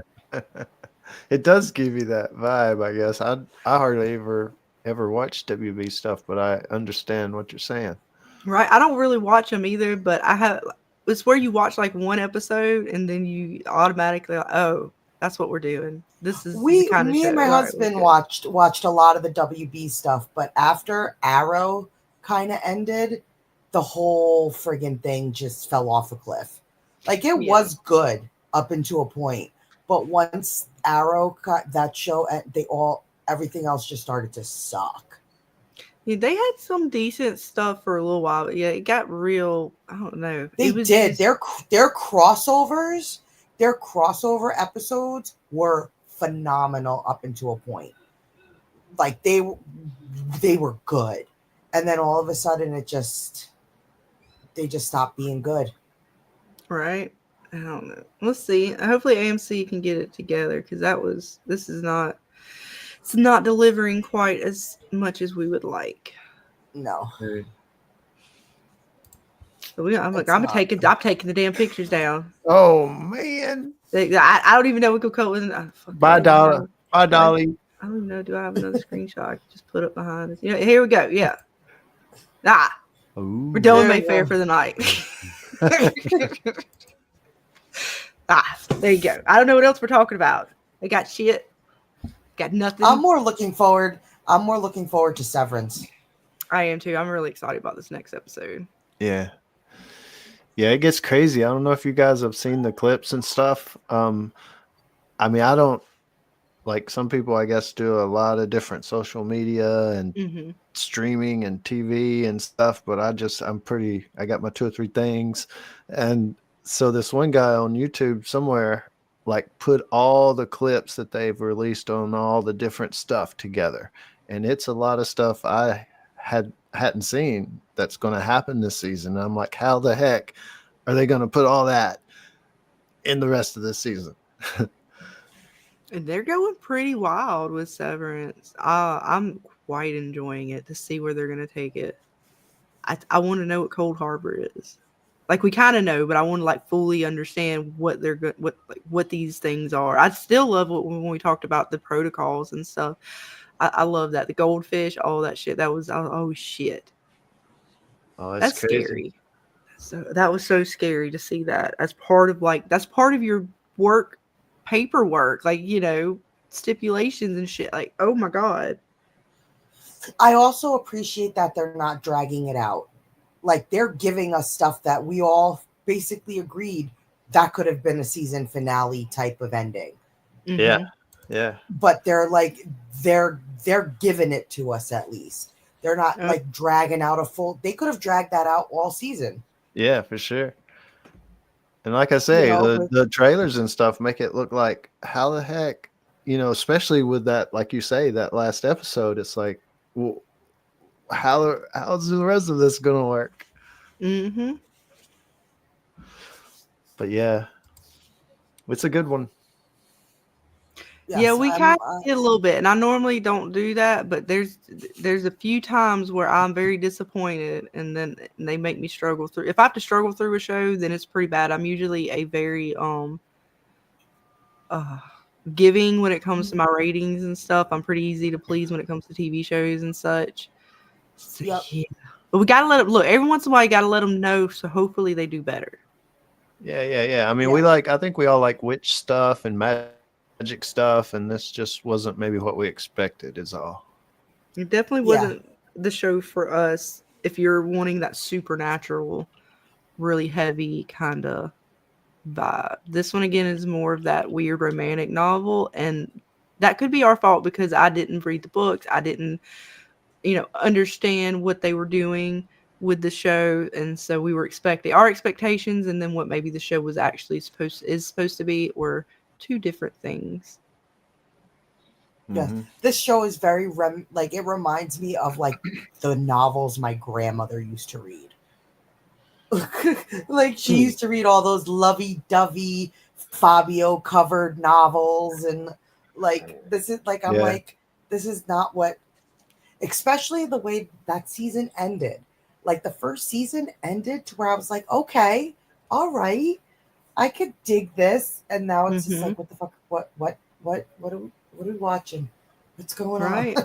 Like I was willing to forgive all the other crazy shit. I'm like, all right, she's got powers. She got this little kid. Who, it's gonna be weird, but it's gonna be all right. She's fully powered. She's throwing lightning bolts and shit. It's cool. She had the kid I wish Fatima hadn't from. Right. Like I wish Fatima had a baby like this, like some whatever antichrist demon baby instead of fucking Smiley. Like I would have been like, oh, Fatima got like she's got a little Satan baby. What are we gonna do? Like what's it gonna be? So Yeah, I would have definitely have dug Fatima having some kind of kid like Lasher. Mm-hmm. So yeah, that would be weird though if Smiley the next time, Smiley went up to wherever house or wherever Fatima is and was like, Mom, let me in. Don't you recognize me, Mom? Yeah, I can't wait to see where they're gonna take from that next season. Because I mean, yeah, well, she don't know, but he knows maybe. And again, this was a very good season of From. It had its good moments and it had its like they fucked that up a little bit. I don't know why they went that way. But I'm hoping that they really focus on Julie. If they really get into that story of how our Julie turns into the Julie we saw at the end, like rushing out the woods, like I think this is that's going to be interesting. Mm-hmm. But I don't know. And it's making me nervous with the long wait as well. Yeah, which it might be because of when they just want to release it. So, but I don't know.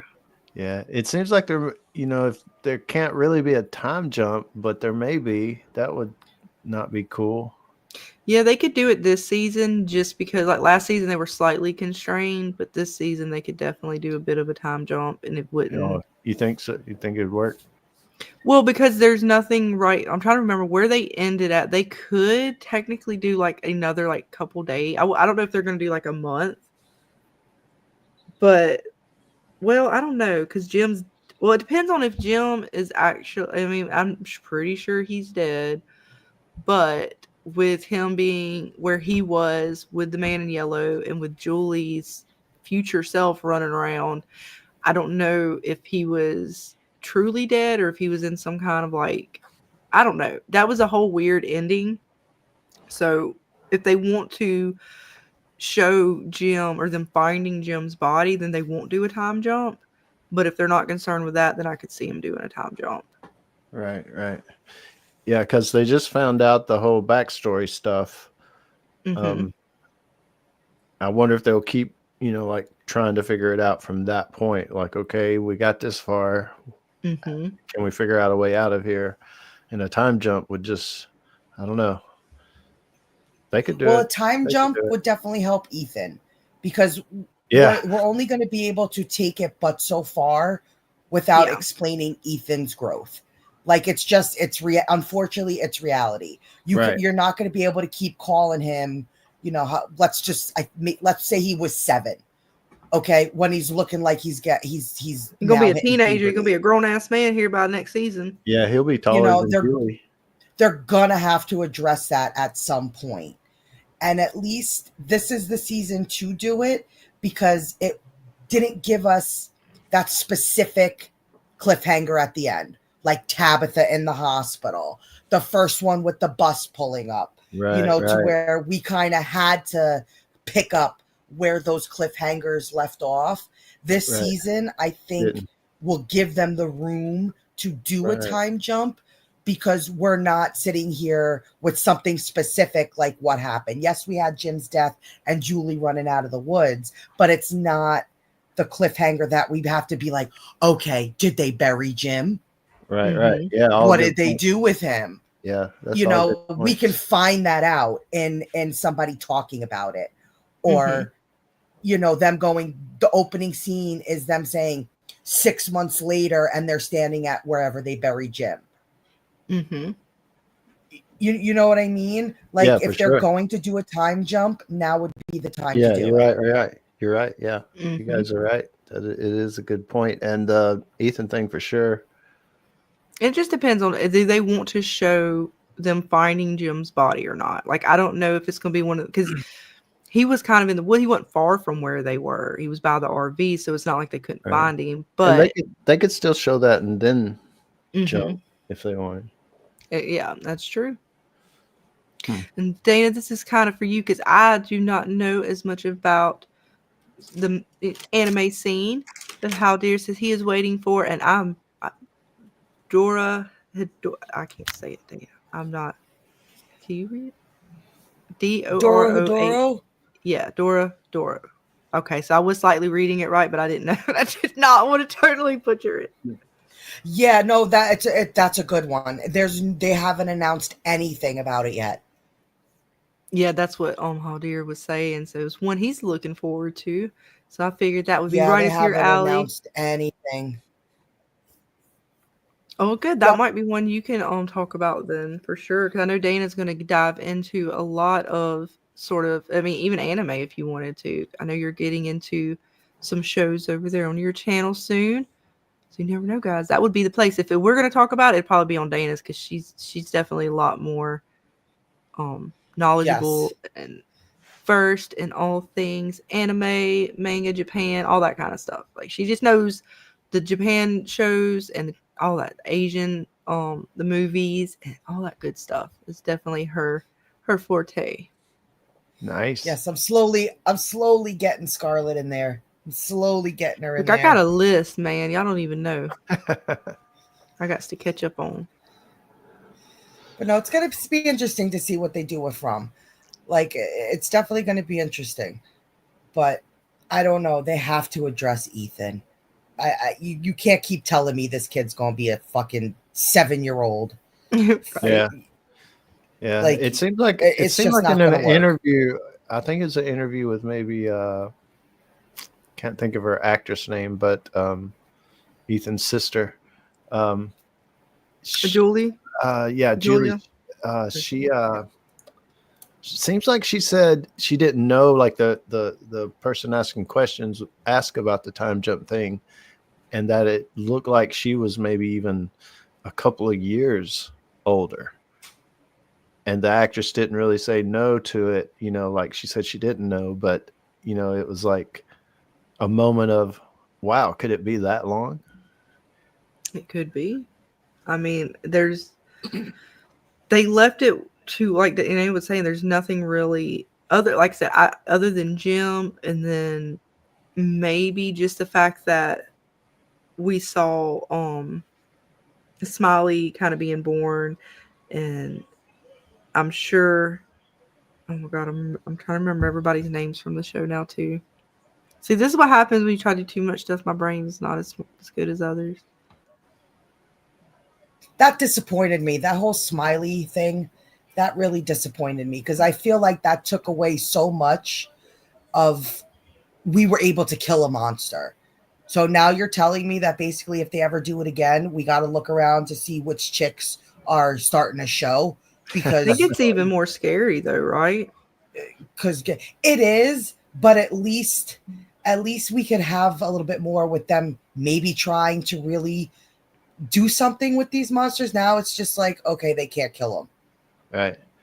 Well, I wonder if From is what I'm thinking kind of Severance is, where they're just scratching the surface a little bit. Mm-hmm. Oh yeah, we haven't even got to the full spear, right? We're just at like the tip of the spear or something. Because they did say they're immortal, and that, it's a weird way for them to come back into the world, I guess. Mm-hmm. Well, that was I part would of have the been pack. more inclined to like, okay, they're immortal, but even immortal beings have an Achilles heel, so to speak. Like, Yeah, even if yeah. you think about the old Well, they gods, do. They didn't say like there's not a way to kill them. the pact is that as long as I think the monsters are sort of, they've given their side, they get something in return. But it doesn't mean you can't stop that. We just don't know how that works yet. We don't know the fullness of that pact, I don't think. I think there is going to be a way that they're going to be able to thwart that. Because like you said, then they cut off that storyline. But then, just for comedy's sake, I would just say not have any more ladies in from when you go to kill the monsters. And let's see what really happens. I'm just curious. There you go. There you go. Put them all on birth control of some kind. No, you just, unfortunately, there will be sacrifices. There will be many, lots of heavy casualties. But then we'll know if there's no ladies around, if the monsters can come back or not. About the time you kill the last female, sacrifice the last female to see if that plan works, the Dallas Cowboy cheerleader bus pulls up. No, because you have to do this quick. You just keep, what you do is you keep stuff at all the entrances, so that way people can never, like, they do come in, they're just instantly destroyed. Or it's going to get really scary, and we're going to see a bunch of Arnold Schwarzenegger men giving birth. Oh, that's what I'm wondering. Are we going to get some, like, belly bursters or something like that? Like, how's this going to play out? I'm just curious. I didn't want that image in my head. Where's the baby come out of? Do they cut it out, or is there some other place they birthed it from? I don't know. I'm just curious. Look, they set the rules. I'm going to find this loophole, and it's going to be bad for them because if there's no females, they can't have a baby. Then how the fuck they going to see that? That was kind of what I agree with you, Dave. I was like, all right, because you don't always know there's going to be females in there. Or does it? I don't know. We don't know. But if they kill everybody, then what? Are they going to stop them from killing all the ladies? How's that going to work? It's like the little scary ventriloquist doll going to pop up every time. Another card pull up with a female in it. I know, but they got to be able to do it like quick.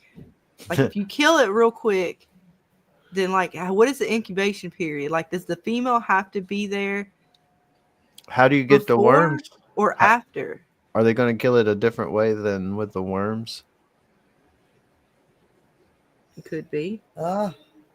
Maybe the worms. I don't know. Look, there's too many questions. I wish they had trapped one. You he said they were going to trap one. Then they just Yes, I do too. I really wish that they dabbled in that. I would have loved to have just seen that interaction. Yeah. Whether they would have really been able to get anything from, I still would have liked to see how that would have played out. Yep. Call it a curiosity, but I would have loved to have seen them actually do that.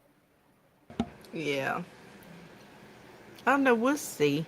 Let's see where From takes it. I'm more hopes for From than I do Mayfair, so a lot more. I do too. We just can't have any more throwaways in From. Like you can't give us stuff anymore if you're not going to answer it, because we still have so many things that are still making everybody like, okay, the bile, the this, the that. Like, don't give us any more throwaways. Start to like,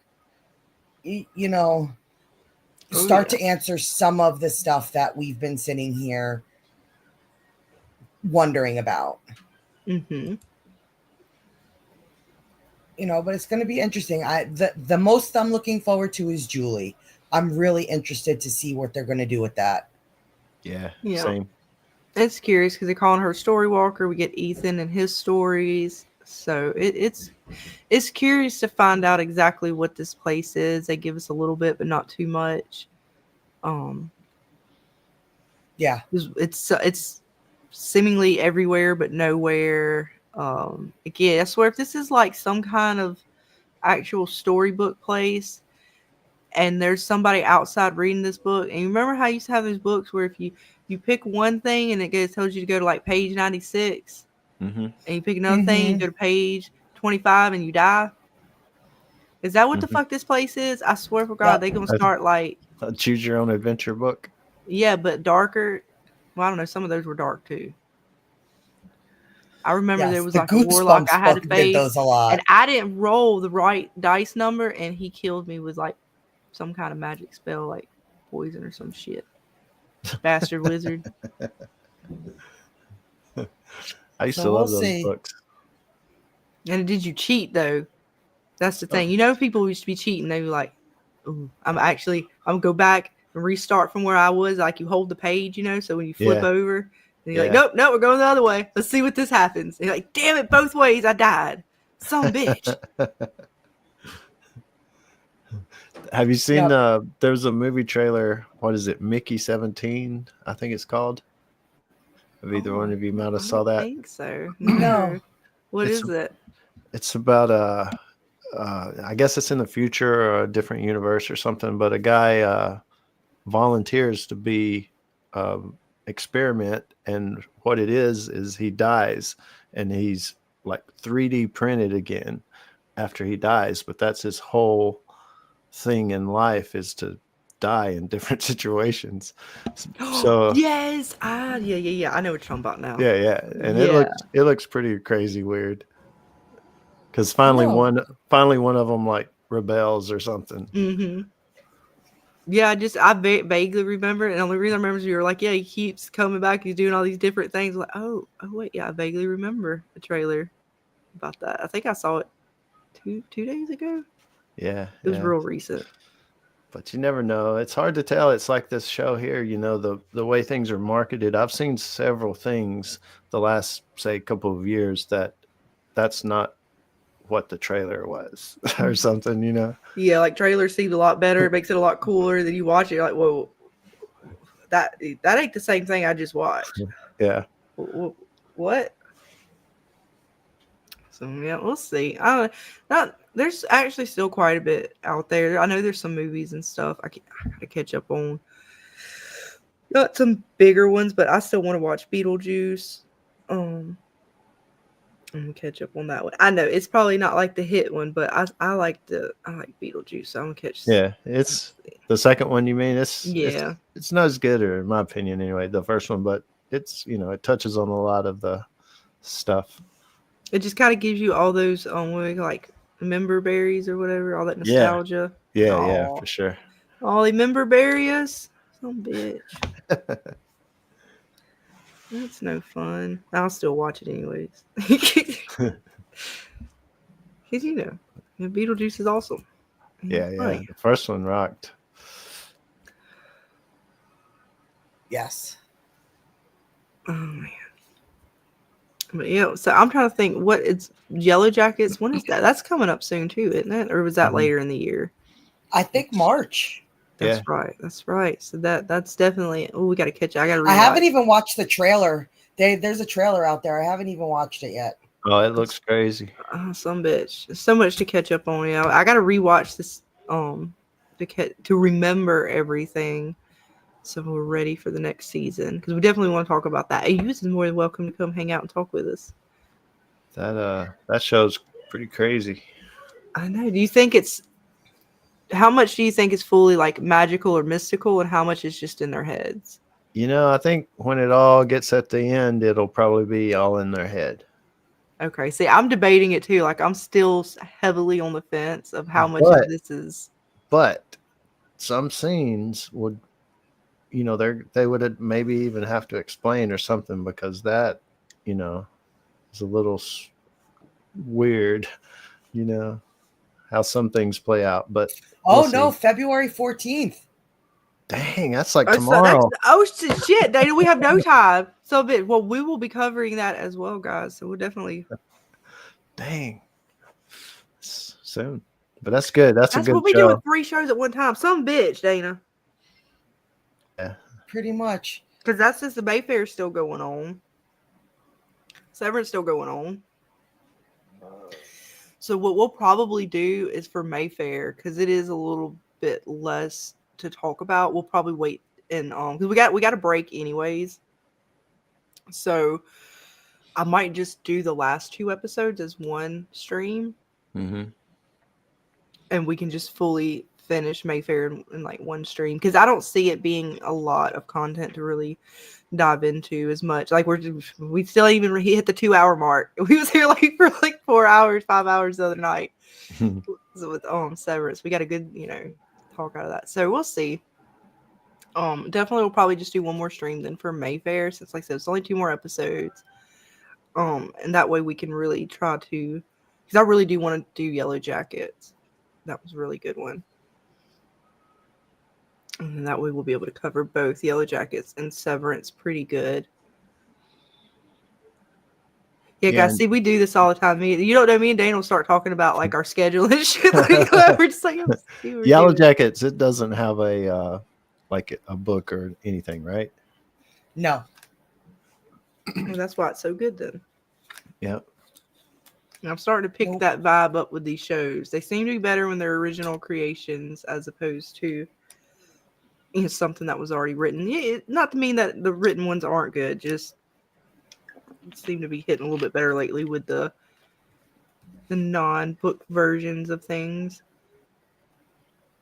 Yeah, in the near future, I don't know, excuse me, if you guys keep up with like the tech and stuff, the AI side of things, and I think you're familiar with how it makes music and those kind of things, and it's just getting pretty crazy. So, I mean, it almost seems like in the very near future, you or me or anybody sitting in their underwear in their living room in the middle of the night or whatever can make a feature-length masterpiece of a movie, and it looked good and sounded they already good. have. Yeah, so I mean, it's just the future. It's like, will we even worry about streaming services? We'll just be watching independent people everywhere. Yeah, my husband, this was, I don't remember how many months back, but he showed me, and I have to remember, ask him to give me the link again, but this guy was essentially doing AI movies, and he did Beetlejuice and all these other ones, and had you not known of the original movie, and you had watched these, they were actually really good. Like, I was like, of course, it's almost too clean, too perfect, but the fact that it looked like it didn't have like the flaws that you normally see with AI, and I was like, holy shit. Yeah. And so it was like a reimagined version, but again, if you hadn't seen the original, you may never know the difference. Yeah, exactly. And the stuff's real good right now, but you have to like maybe do audio over here and the video here, and some stuff, maybe the voiceovers over here. But it'll be in the future, I think, where you just say, I want this movie and it to be about this, and it spits it out, Yeah, and that guy he was using his own AI program that he created. Oh, cool. So that's why it was so beautifully done. And I don't believe, when my husband told me about it, he was like, no, it's not on like the market, like it's his thing. And, oh, yeah. Oh, shit. Because they're doing, like, all these people are doing it, right? Like, if you have enough smarts, apparently you can pretty much create the server or whatever and start your own AI, and you're teaching it, learning if you know coding and all that kind of stuff. Like, I mean, you can do it. I should go to town with it. And it's like, and then once we get to the next level of that, right, where the technology allows it to be actually truly smart and stuff, it's scary and it's cool all at the same time. It's scary because of the dangers, but also if society ever got to a point to where, not to say we wouldn't need work anymore, but again, just like kind of how society's always been, where now instead of us having to be out in the fields all day, right, we have things that can water our crops. We have other ways of farming now that kind of give us more time to do more things or do other things. So with anything in life, it's what does it open up for us as we take away some of these, I don't want to call them lesser tasks, but tasks that, maybe take up more of our time or whatever. And now we have more time to actually work on other things as a society or as a human race. Like, where does that take us? Do we actually start trying to really push our society into, jobs with science and technology and engineering more, and actually work to the stars or to something actually, even greater? Because we are no longer bound to the 9 to 5, we're no longer bound to the same kind of routines that we think we have to do for society to, live our daily lives. Right. I hope it goes that way, but it kind of seems like it'll go more the way of we just want to sit at home and watch TV still. Probably. Because there's always got to be that motivation or that purpose, and you have to instill that into someone, probably I would assume really young, and keep that sort of fire going to have a passion in life. Otherwise, yeah, you will turn into a couch potato and you will flounder out. But I don't know. I always thought it would be really cool if we ever got to a point, and of course, it's not a perfect society. We're not in a utopia. We're not in, some illusion here, but it's always a nice thought to think that we've had science and we've had technology that could better our societies in the sense of having clean water, clean energy, or just renewable energies in general, where we're not actually having to pay for these things anymore.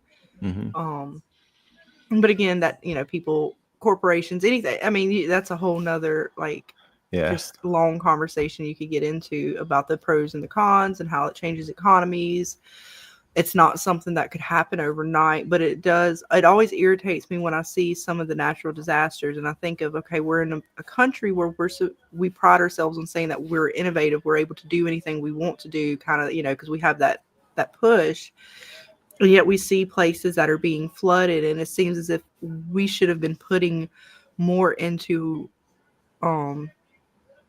structures or things to divert, because there's so much water in some areas and not enough. It just seems as if there would have been ways to actually properly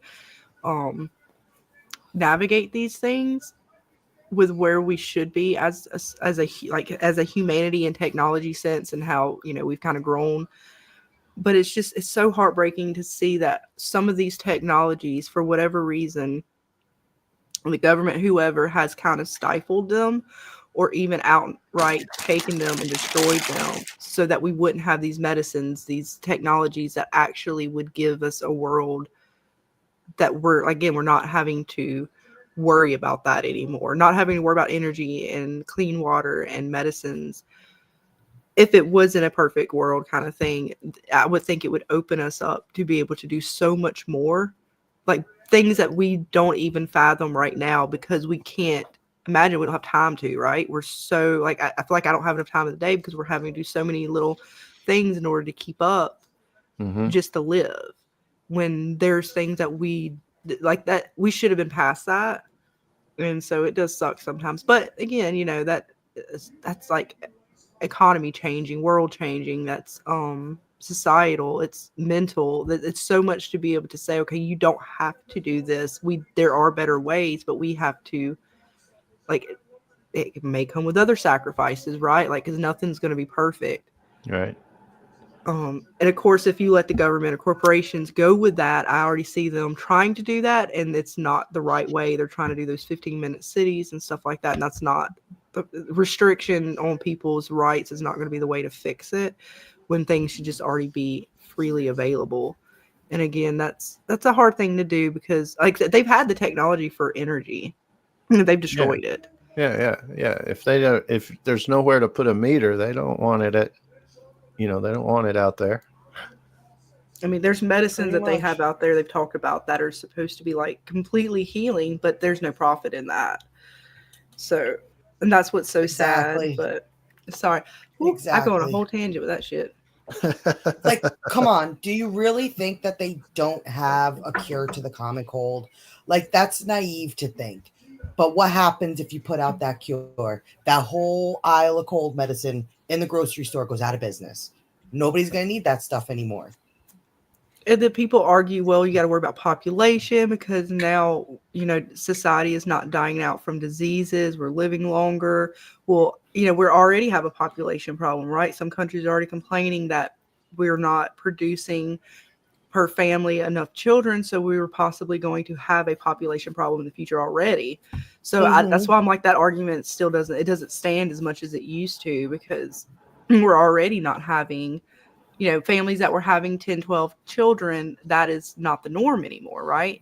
Because we are living longer, and we don't need to, we're not as, for whatever, I mean, multiple reasons, but I always thought one of them was, you needed that family, you needed to have people in order to take care of the family later. The odds of all 12 of those children, or however many, surviving may not have been very high, right? So you probably would want to have more. But now that we're in a society where we're able to take care of ourselves better, the fact that women are in the workplace and all these other factors and stuff like that, society is not as inclined to have 12 children per se. Not that doesn't still happen, but that's not typically the norm anymore.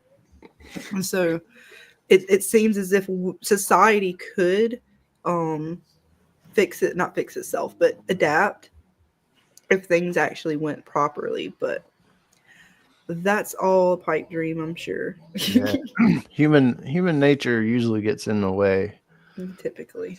of that kind of stuff. That's what I'm saying. Like talking about the AI stuff. I mean, I think we may even see a format change, and like you say, society and the world and everything is changing around us right now, I guess.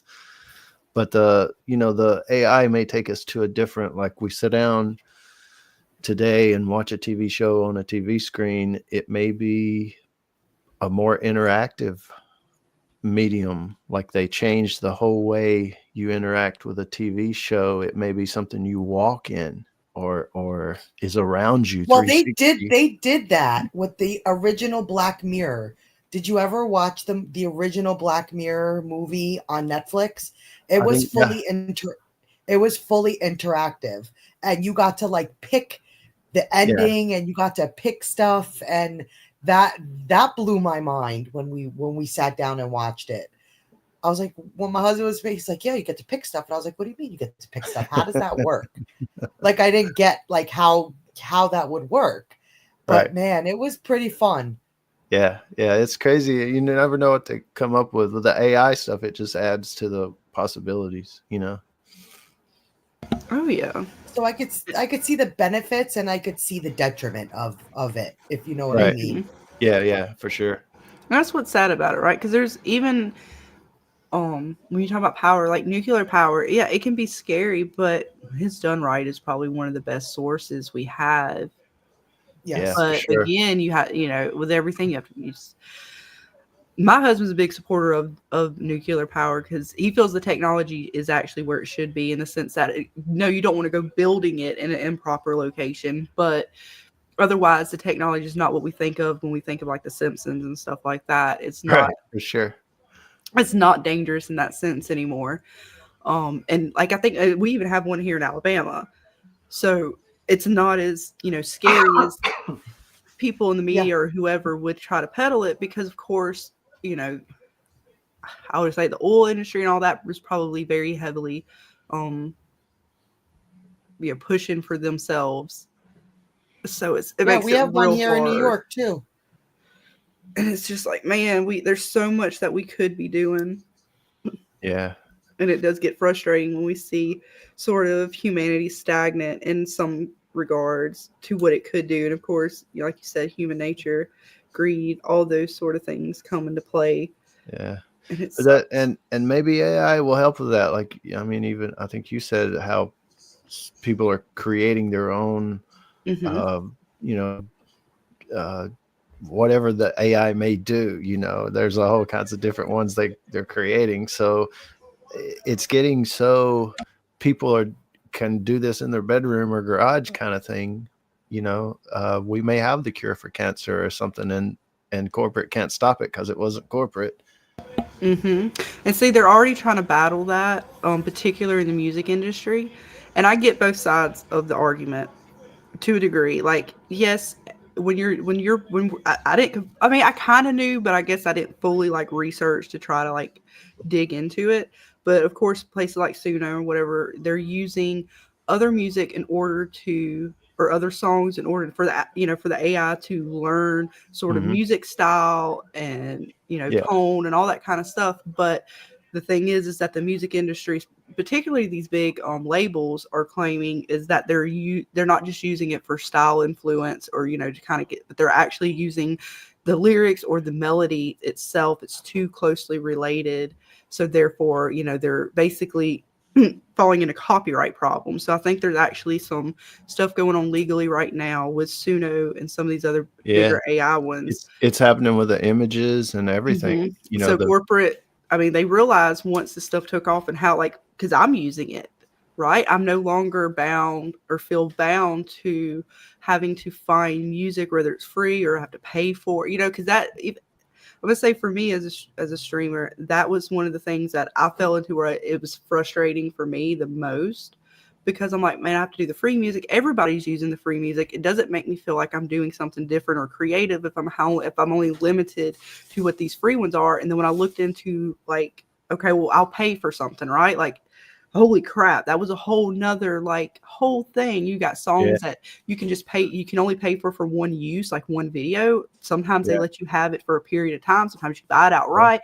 Like there's all these different little things that go into it. It's so complicated. Just for the music aside alone is a nightmare. My intro to the TWD Explained, I bought a license because 6 years or 8 years ago, however long it's been, 9 years ago that I started my channel. I know. There was no such thing as AI music. You had to buy it or something.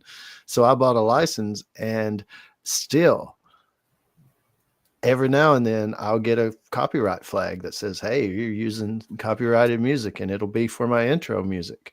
And I'll have to go in through the YouTube studio and say, no, I've got a license, and paste it in a little box and send it. And like every now and then it'll come back up, like the bot finds me again or something. But I've got my license to prove it. You just have to go through the motions. That's crazy. They're coming really hard on it. And I've seen, like I said, it seems that the music is the biggest fight. Like the music industry is really like, you don't use their shit. Yeah. And it's only the big guys typically. Yes, some of the smaller things will too, but they're probably more likely to work with you or even not charge you as much or something like that. You know what I'm saying? Because they're not the big dudes. Big dudes just kind of screw you hand and foot. But it sucks because particularly with music or art in general, because I listen like everybody, you listen to all these different songs, and I swear to you, I've listened to several songs that you can tell where their influence came from, right? Like you can tell, like, okay, they're still finding their sound when they, but they're very highly influenced by these bands. You can hear the other band's sound in their sound.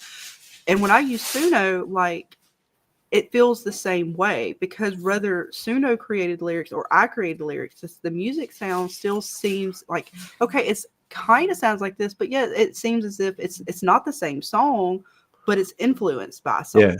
Yeah, for sure. And I thought that was allowed. Like, I thought we were allowed to build off of the previous art or whatever that art is. It not in that. Well, that I guess it's being debated now in court and stuff, but not in that way. Like if I was a band, like if James and I grabbed a couple of my buddies and we started playing stuff and it sounded a whole lot like Led Zeppelin because we love Led Zeppelin, but it's not Led Zeppelin. Mm-hmm. That's okay. You're influenced by it. Well, these AI learning machines go out and look at all the music there. It's influenced by it. It doesn't steal it per se, but it's influenced by it. Mm-hmm. And that's a different, even though it's the same, it just goes from a human to a robot. It's okay with a human, but the robot, yeah. But they do that with the images, they scan images and artwork to be able to generate an image for you or video, I have asked, or YouTube asked all the creators, I don't know if you guys got it. It popped up and said, will you allow AI to scan your channel? Yes or no? I don't think I noticed that yet. Yeah, it popped up and I didn't click yes. And I kind of did some research on it, and the people against it are saying, don't do it because it'll take your job.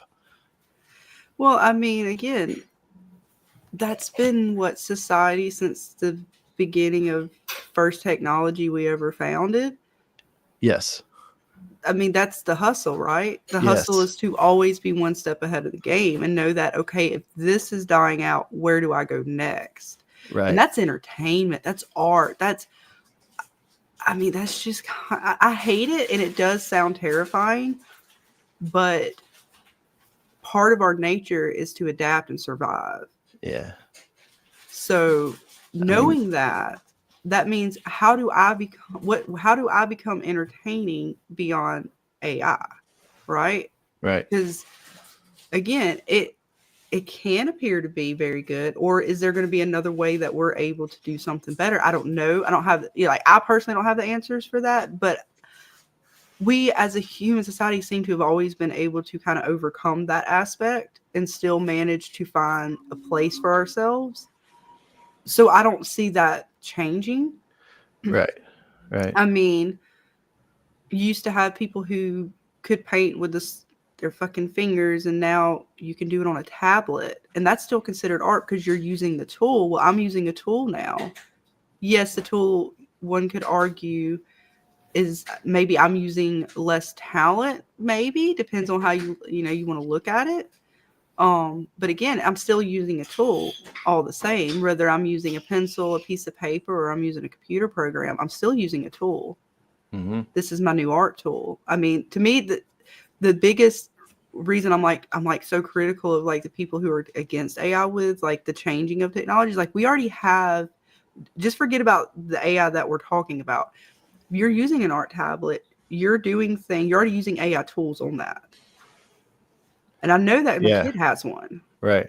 So we're just using stepping stones to now be able to create other things. And who knows when this technology fully is developed and we've fully integrated into society, what society can truly create past that point.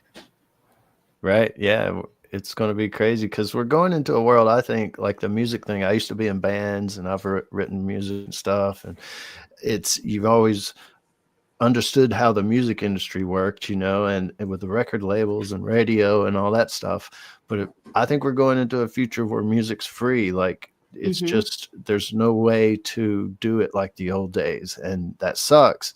But at the same time, it's just a new world, and to adjust, like you say, music may be free, but the one thing I keep telling all my music buddies is that I think it's going to be a long time before you see AI up on stage playing live. Exactly.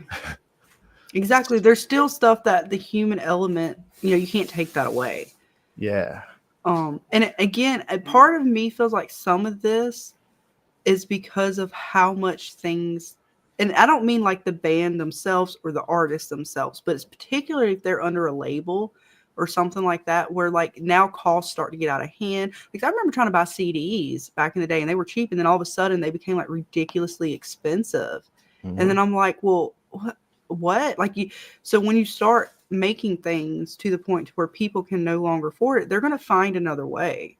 And AI and all this other technology open up a way for an average person to at least, like if they have a creative idea and they can't go to someone that can, and it's not fair to say, well, you can't afford it, so you can't have it. When it comes to art and you wanting something created, not like you're wanting to go have somebody else's masterpiece per se, but if you're trying to create something yourself and you're just not able to afford it, it just sucks that creativity would be stifled because of cost.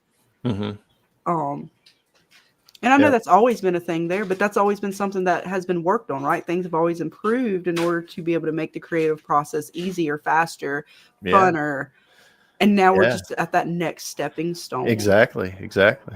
And I agree with Mackie. It's use it more as a tool instead of just to let it do the work. That's definitely the best way to use it.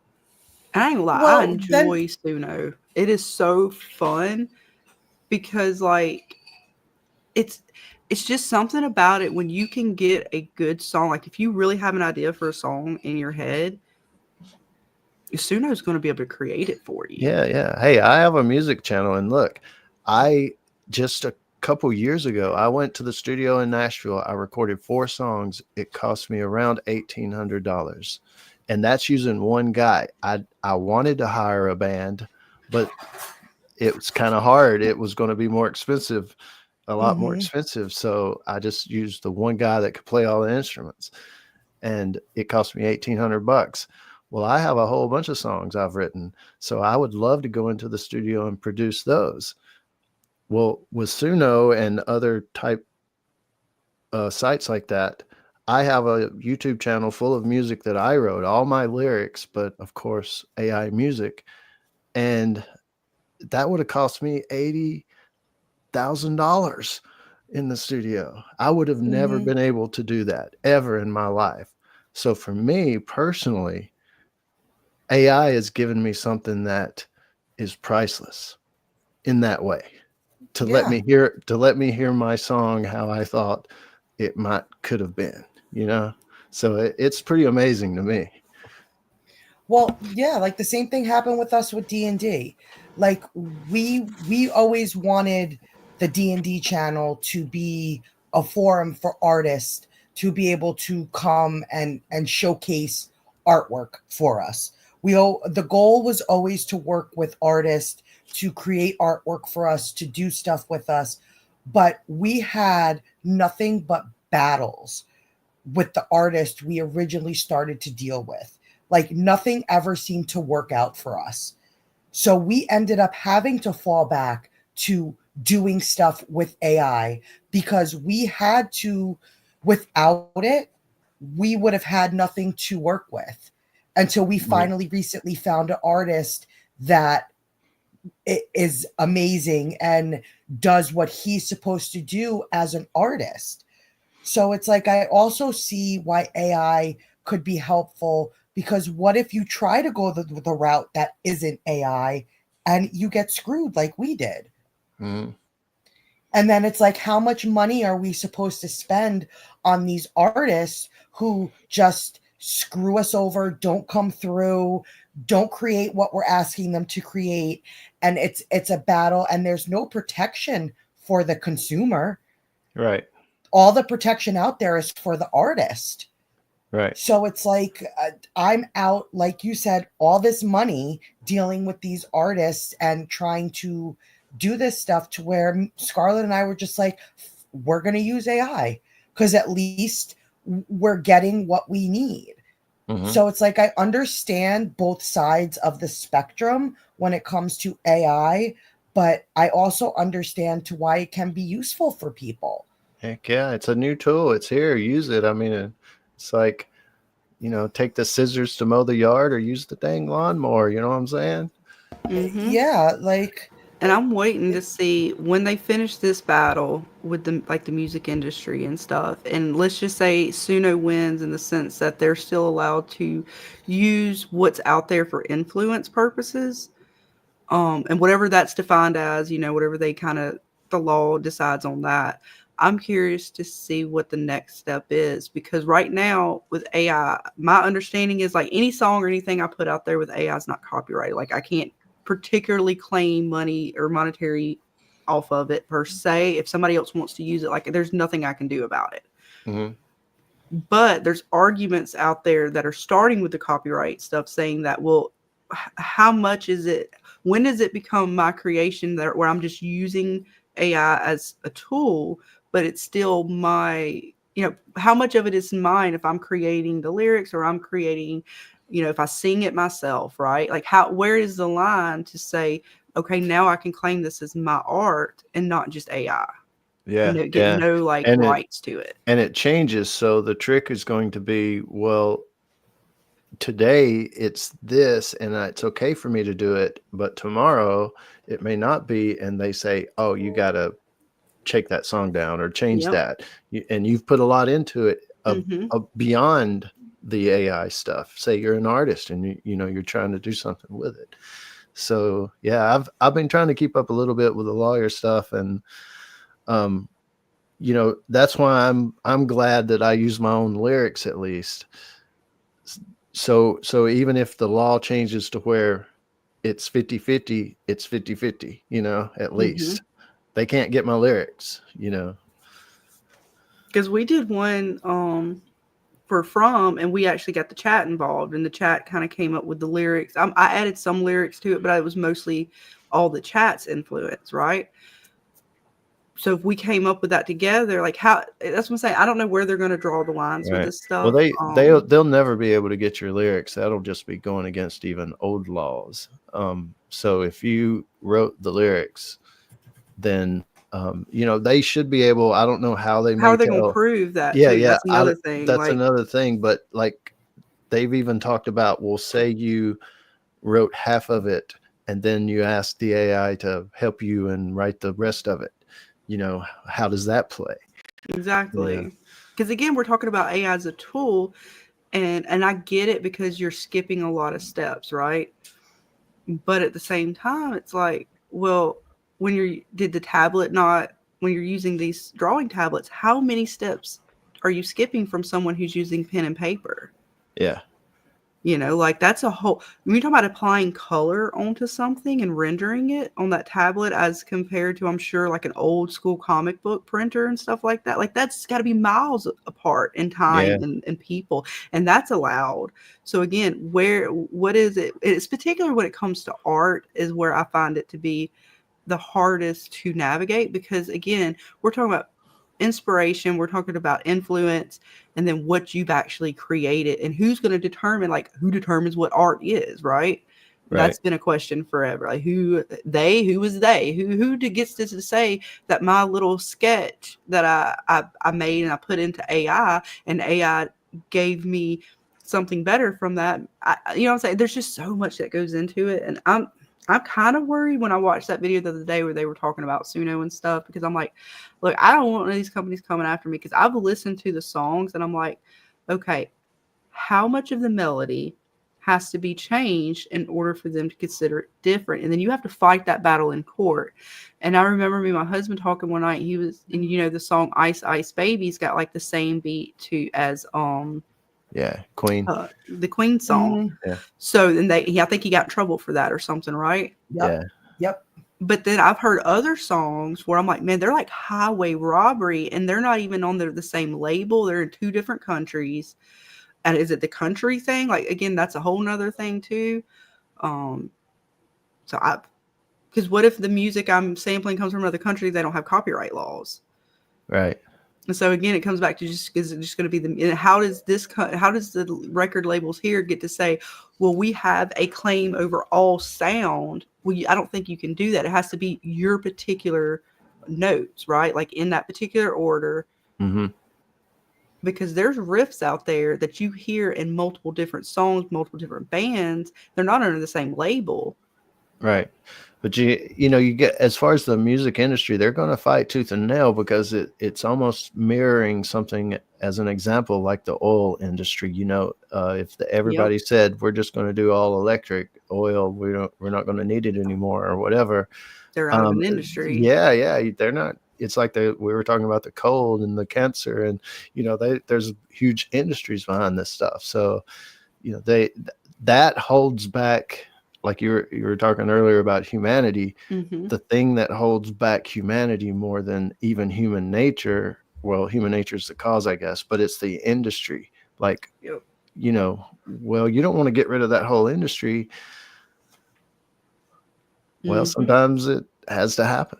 And it is. It's not something that I want to see just like people's jobs wiped away overnight or anything like that. But again, that's just, you have to always know that tomorrow you might have to change things. Like it's always, we get so cozy in what we think is guaranteed in this world. You can never forget that you have to be willing to adapt. Exactly. I had a friend in Houston. I don't know if you guys remember back when Facebook first, I've probably been out a while, but on their business pages, there was like a page, like could be designed like some type of like starter page or something. I forget what it was called, but they don't do it anymore. But there for a long time, there was this page that you could design for that business page. And my buddy was one of them. Several companies across the nation and probably world sprung up just to do this, because so many businesses were going, hey, I need my Facebook thingy fixed or whatever. And so it was an actual company. He had employees even. He was able to go out and get all that business out in Houston. And then Facebook said, after like a couple of years of doing that, yeah, we're going to change our stuff. So suddenly entire businesses were just, they had to adapt or it was over, the thing that they used to do. So, just like, COVID, everything changed during COVID and changed right after it. And some of these businesses, and it wasn't just COVID, but that was like kind of, I think, the nail in the coffin for a lot of these brick and mortar places, because people were already getting away from them. And then like, it was as if people had to stay home. And so they got used to that. Oh, wait, we don't have to work at a place. We can work from home. There's all these other ways that we can do things. And then the fact, like I said, we're having Amazon is growing so big, and all these other ways that you're able to shop and you don't have to go into a store. Like they're starting to close so many of these businesses down because it's just, it doesn't work anymore, the format. And of course, I still don't want like the clothing stores to close down. I still want to be able to go in and actually try on my clothes. But when it comes to just about anything else, and I still want to pick out my produce and stuff like that, but just about anything else, I mean, it's cheaper and easier to kind of order it offline. It's cheaper for these companies to house things in warehouses as opposed to have to open, a storefront. And that's just going to be another change that people have to get used to. You being a cashier or something may not be a norm. In other countries, it's not normal that they have cashiers everywhere. They actually have automated systems, where you go in and it kind of scans all your shit and you're on an honor system, right? Like a lot of these places are on honor systems and things like that. Society, kind of knows they have a little more respect or whatever. They're not just going to start going in and trashing things. That'll never work in the U.S.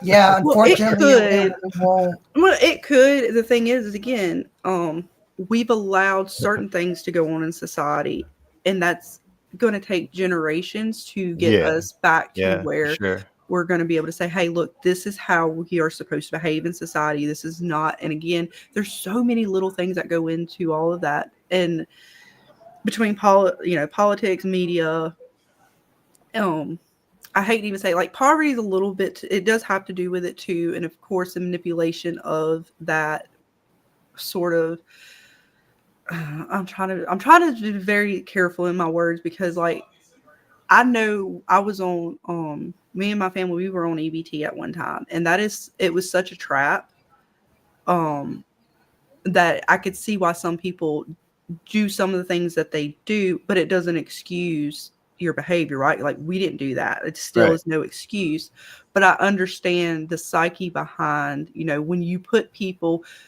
essentially turn people into animals, and whether they're in an actual cage or sort of an imaginary cage, that's what you're going to get. You're not really propping society up. You're really only just, you're really just putting everything into a box in a sense, and that's not really helping anything.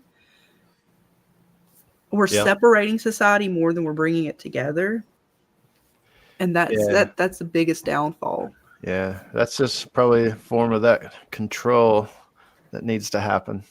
If we all came together, man, it'd be over. Yep. And it's hard to even get out of that. Like, it's hard. It's so easy to fall into that trap because, again, it's hard. It's not easy to live out there in this world. It's most people are one tragedy away from being on the streets. You just, some bad random luck happens, and it just goes bad. Like, I was worried for Dana's cousins and stuff after they got hit, how they got hit, and knowing what they were going to have to go through to get their house. And it was scary because it was possible that the way the insurance companies are set up, the way the government sets shit up, that they could have just lost their land, their house, and every fucking thing. The bank gets to just basically come in and take it, and it's all over with. Yeah, it's easy to happen. And then you're right into that poverty zone, and now you're dependent on the government, and the government knows that, and they trap you right into it. And it's a nightmare to try to get out of that. It's like that severance thing, that little thing in there you didn't read, in the paperwork. And they're really, they're really squeezing people right now. I mean, the insurance companies in a general sense is ridiculous, whether it's auto insurance, health insurance. It's such a scam. There's no real regulation on it. They're getting away with, like, from my understanding, they're just getting away with whatever the fuck they want to do. And we have no choice in the matter. Like, you have to have that or you don't, you're screwed, right? Yeah. And now I don't even think you can drive a car, which I don't think you were ever supposed to, but there was a point where they didn't monitor it as much. But now it's like, if you don't have insurance and you have a car that's registered, government knows, and they will send you a fee, and it gets worse and worse each time.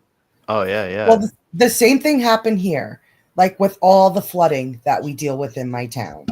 When I tell you we have been declared a federal disaster zone 5 times within the last maybe 10 years. That's how many times. When I tell you we flood, James, our town becomes underwater, and you Damn. could take a boat from my house to 20 miles away. Damn. But it's the insurance companies now won't allow anybody around here to get flood insurance because we have flooded so much, even though it's not because we are irresponsible, we are doing stuff. So we are being punished because our area and everything has been destroyed in a sense because they don't take care of it the right way. Mm-hmm. They're not doing what they're supposed to do so that we don't flood. And Right. it unfortunately, no, it's not a climate change issue where I live. It is a oversaturation of building. They are taking away land. They are trying to turn our little towns into big cities. So we still have like underground pipes that were from when our towns and villages were first created. Like nothing's been updated. You could go to the brook that where we have all these problems, and my mom says there is still a tree that got struck by lightning when she was a kid, fell over, and the tree is still there. Dang. Growing baby trees. Like they're outside factors to why we flood, but yet we get punished and now don't qualify for flood insurance because we have considered flooding too many times. Right. So yeah, that sucks. So even with as shitty as these insurance companies are, they now even control the fact of what you qualify for. Oh, totally. And it's all a scam. And it's so sad because, like, yeah, again, in a perfect world, if insurance worked out right, it's supposed to be a safety net, right? But it's not. It's something there to take from you. Like, it literally gives you nothing, and then the bank comes in and takes the rest. And it's like, well, what the fuck? Yeah. Like you work, and so again, I understand why people can sometimes feel, and I mean like the real people out there who are actually doing things that maybe they shouldn't be doing, not people who are just taking advantage of a situation. But I could see how some people in their, desperation, again, it doesn't give much hope for people in the world. And it seems like now maybe it's because we're more connected as a society, humanity, just all around the world. We're able to kind of talk about our issues more. We're able to report on things that we see, and we're not just dependent on the, quote unquote mainstream media, which is one of the things people said why they were trying to take out TikTok, because, people are showing things that maybe shouldn't be shown. The media doesn't want it shown. The government doesn't want it shown, but they had no control over it. So I said, this just sucks. It sucks so bad when there's so much potential, but it's being stifled so heavily. Yep. And see, Mr. Holdier You're damned if you don't. Yep. And Mr. Holdier says, I prefer doing art physically. Drawing digitally just doesn't feel the same. And yeah, that has to be quite something for you guys in the art industry, kind of competing between the new sort of new age and the old age, and how, like, I wonder, is it really faster to draw digitally, or is it, like, I always wondered all those little things, which I'm gonna hopefully find out myself real soon, because I'm gonna eventually. I feel that way. I understand that, because I feel that way. Like when I do my maps for D&D, I have to physically draw my maps. Like my husband the other day gave me a computer program and was like, "Here, draw a map." And I literally felt so uncomfortable and out of place trying to figure out like how, like I was like, no, I need a pencil in my hand. Like I need it in my brain couldn't transfer doing physical art to trying to do it on the computer. Like, so were you I using like understand the that. mouse and keyboard kind of deal, right? Because I know like on the art tablets you get like an actual pen to work with. So I'm kind of curious. I know it's still a new like tool, so it takes some adjustment and learning. Maybe. I know I was using like the mouse thing, so maybe that would be different. But it's just something about sitting down with a pen to paper that I I couldn't transition how I draw my maps that way to try to doing it on the computer. I know. I'm really kind of looking forward. I get the tower situation situated, and I can hook up my kid's tablet to it and get to play on it. Because I mean, I hear it's like so much. Of course, it's different because it's not pen to paper, So I'm like curious to see how it feels. Yeah, it's definitely different. I've tried a few different ones, but I don't know. With a lot of things, the real expensive ones seem to do better, a little bit better. But it's they've come a long way, though. I think if you've got anything current, it's going to be pretty good. They've come a long way. Those things. Yeah, they've definitely technology. It amazes me every day. I'm just like, oh, what is we going to get next? Yeah, the biggest, I think one of the biggest things in the digital world that helps is just the speed of stuff, not necessarily the drawing itself, but that, of course. But like in the cartoon world, you would draw a background, and if you needed the characters to be in that background more than once, you could just save the background and lay on top of it, layers, and you wouldn't have to redraw the background again. So in the digital world, it speeds up a lot of that process where you can copy paste and not have to redraw, and stuff like that. So that's one big advantage is being able to just move faster than you would traditionally.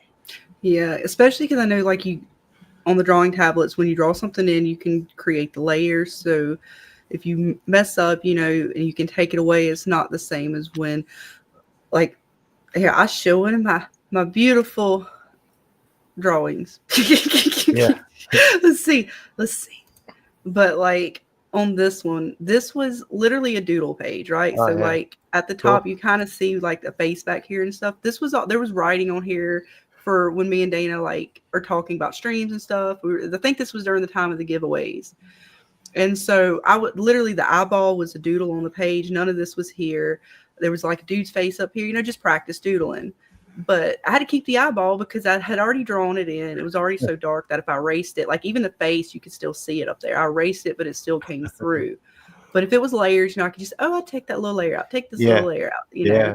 Layers are awesome.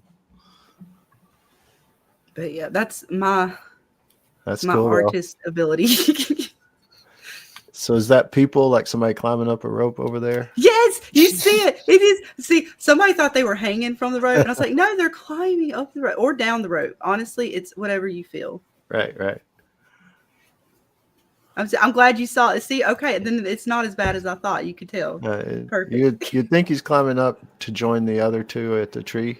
What they're hang on, let me get closer. Oh, are they on poles? Or they're like scarecrow things. You never know, like little totem dudes. Oh yeah. Like on Mayfair, they had the little dude standing there at the entryway. Right. There you go. That's Cool. the old tree. It's like I don't know what it was. I get from vibes. You got the tree, you got the people totem things, you got the cave down there, you got the single eye. I get a lot of from vibes from that. And when I say I literally had nothing, I just started drawing. If I was to try to draw something, it would not turn out what I wanted it to draw. That's like my biggest, like I get pissed off when I try to draw and I usually put it down. Yeah. Because I can't create what I want, but I'll just start drawing and then something is created. I'm like, that's not even what I wanted. I didn't even know what this is. Yeah, that's me too. And it blows my mind when I hear people talk about, who was it, like Michelangelo or somebody that carved stone, that they could look at a piece of rock and go, I see David in that, and carve out David. It's like, how do you visualize stone? I could see paper. Stone is just a whole nother. Yeah, that's hard. Like you have to chisel away at something. Yeah. And to create it and all of its, like the detail and beauty. Yeah, that's. Yeah, the paper thing's one thing. Humans being able to do the things they do still astound me, even though I cuss them every day. Oh yeah, but yes, Becky, there is no lore other than I added to it. Look, there was no tree. This was okay. I originally started, it was supposed to be like a desolate wasteland because I wrote this song and I was trying, it's called like Desolate Paradise. And so I was trying to create like different scenes for it in order to hopefully at some point make a music video for it. And I was like, well, fuck, let me at least kind of figure out what the fuck I want. Well, it did not turn out to be that. Again, when I tried to draw something, that's not what it turned out to be. So it was going to be like a desert, but it did not turn out in a desert. It's got an ocean-ish thing. It's got the beach. This wasn't here originally. This ended up kind of pathway. This was the last thing that kind of got added in with the little like moon and everything. The tree wasn't there. It got added in. I don't even remember what I was trying to put here, but it ended up being a tree. Yeah, it just, I don't know. There's no lore. It's whatever you feel is what it is, I guess. It has no meaning. It's definitely a different dimension. I have no idea. Well, when I showed it to our D&D players, they thought it was the nightmare realm that my character's dad lives in. Oh. So again, it's whatever you think. I mean, I've had some people tell me, or it reminds them of like the Sons of the Forest or the Forest or whatever, because there was like a tree and shit there. But I don't. It's how it's interpreted as you like. Ooh. It's there. It's got a happy tree. It's got some nice little happy. I told you they're happy little eyeballs. They're not scary. Yeah, my art skills only go as far as maps. I only know how to make maps. That's cool though. That's cool. That's it for me. Yeah, the eyeball tells you it's not scary right before it slashes your throat. What was it? Who was it in the D&D group? Was it Dana that said that? Oh, I think it was Art. Well, what is he called now? Or Icket? Brom. Brom now. Yeah, he's Brom now. I think he said it looked like there was something. He's like worried about the water now. Like there's some creature's gonna jump out and get him. I was like, oh, maybe. I don't know. Possible. If that's where you take it, maybe. I had one friend. You never know. The desert. She saw pyramids.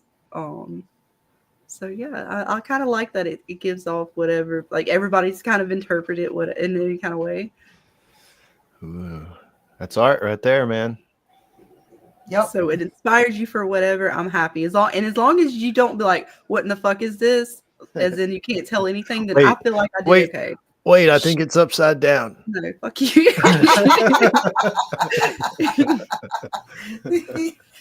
Don't pineapple me. No.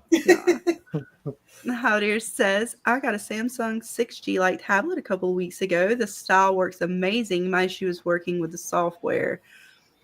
ADHD sucks. LOL. Drawing physically gets rid of the distractions. Yeah, so I could see that too. I already know it when I do play with this damn tablet. Just like when I did CapCut and any other program, I played with so much stuff on it before I actually was able to like really do anything with it. Because I'm, oh, what does this do? Oh, I can click this. Oh, I can do that. And oh, this goes like this. And then I'm like totally lost in the program for like 6 hours. That's how you learn though, man. I actually do. I'm trying to find it. This was like the only, because I'm on the new PC, so I don't have all my. Actually, no. Do I have it on this one? I actually have a drawing that I did that was like fan art for prom. I'm trying to remember. Literally, we're talking. I'm sitting here trying to like, where did I put that? Oh man. Hey, oh wait, it's good. is that not? Damn it. Oh, well, I'll get it for next time. Because I can't remember where the hell I have it at. But that was my art. There'll be people that'll be like showing you some AI stuff. No, dude, I totally drew that, you know? Oh, yeah. I mean, I totally did. I think there's a guy in my comments, what show is it? Silo. I'm pretty sure he's read the books, but he says he hasn't, and he starts saying a bunch of stuff, and I'm like, come on, dude. Yeah, that was something too I've been seeing on my feed where artists are having a hard time with that because some people are claiming they're AI, but they're not. They may not be the greatest artist, and so they're getting like canceled off of places and platforms, which is sad. Yeah, it is. It's crazy. We're in a weird time for sure. Because it was their art. It's going to be hard to tell because again, where you say, well, the hands are a giveaway. Of course, when they have like 6, 7, 8 fingers, but if the hands are just off a little bit, how are you going to tell that's just somebody who's not really good at drawing hands or not really good at doing this or that? I mean, how are you going to be able to tell the difference? Of course, there's certain key things that we know because we watch AI kind of grow, but like you said, at some point, how are you going to be able to know the difference anymore? And that's, I think there was, when I was looking or watching the video on Suno, some of these, not Suno, but the like Spotify and stuff like that. And I can't remember which one it was, but it's coming out with the technology. I think, I don't know if it's come out or they're getting ready to release it or patent it, that is able to actually identify the AI in music. So that way their platform will sort of alert, or it puts it under another category. And it's supposed to be able to recognize any AI. So there's that. And I don't mind that. Like, because if you are going to use it, just like if I don't want to say I have a oil painting when it's only a print, right? Right. That's not right. If you're going to use it and you're using, then say what you're using. Because I'm not ashamed necessarily that I'm using AI. Like I tell people all the time, oh, is that song? I'm like, no, it's AI. Like 100%, this is the program I use. This is what I did with it, because I'm not trying to peddle a lie here. It is what it is. And if people want to support that, they can. If they don't, that's their right. Like fully use your, what is the dollar to kind of steer where society goes in that direction. But I don't want to I hate when we take away things just because it seems scary or because it's going to, quote unquote, hurt this industry or that industry. Well, yeah, and you got to be willing to adapt and change. Oh, I cannot find this image. I'm mad at myself. Yeah, it's hard though. I think we're in a predicament a little bit because if music goes free and only live music really can make money, the record labels are going to hurt. I mean, they're going to, it's, they've been through a lot of changes through their history, different things. And the musicians themselves, people that write and play and record and, when CDs stopped and streaming started, that killed a lot of little bands because when they went to shows and selling CDs and stuff was about the only way they could really make some money. And now nobody wants CDs anymore. It's a novelty. And, you can't make crap streaming.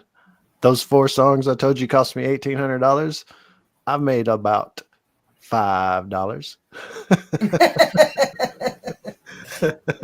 Yeah, it's rough.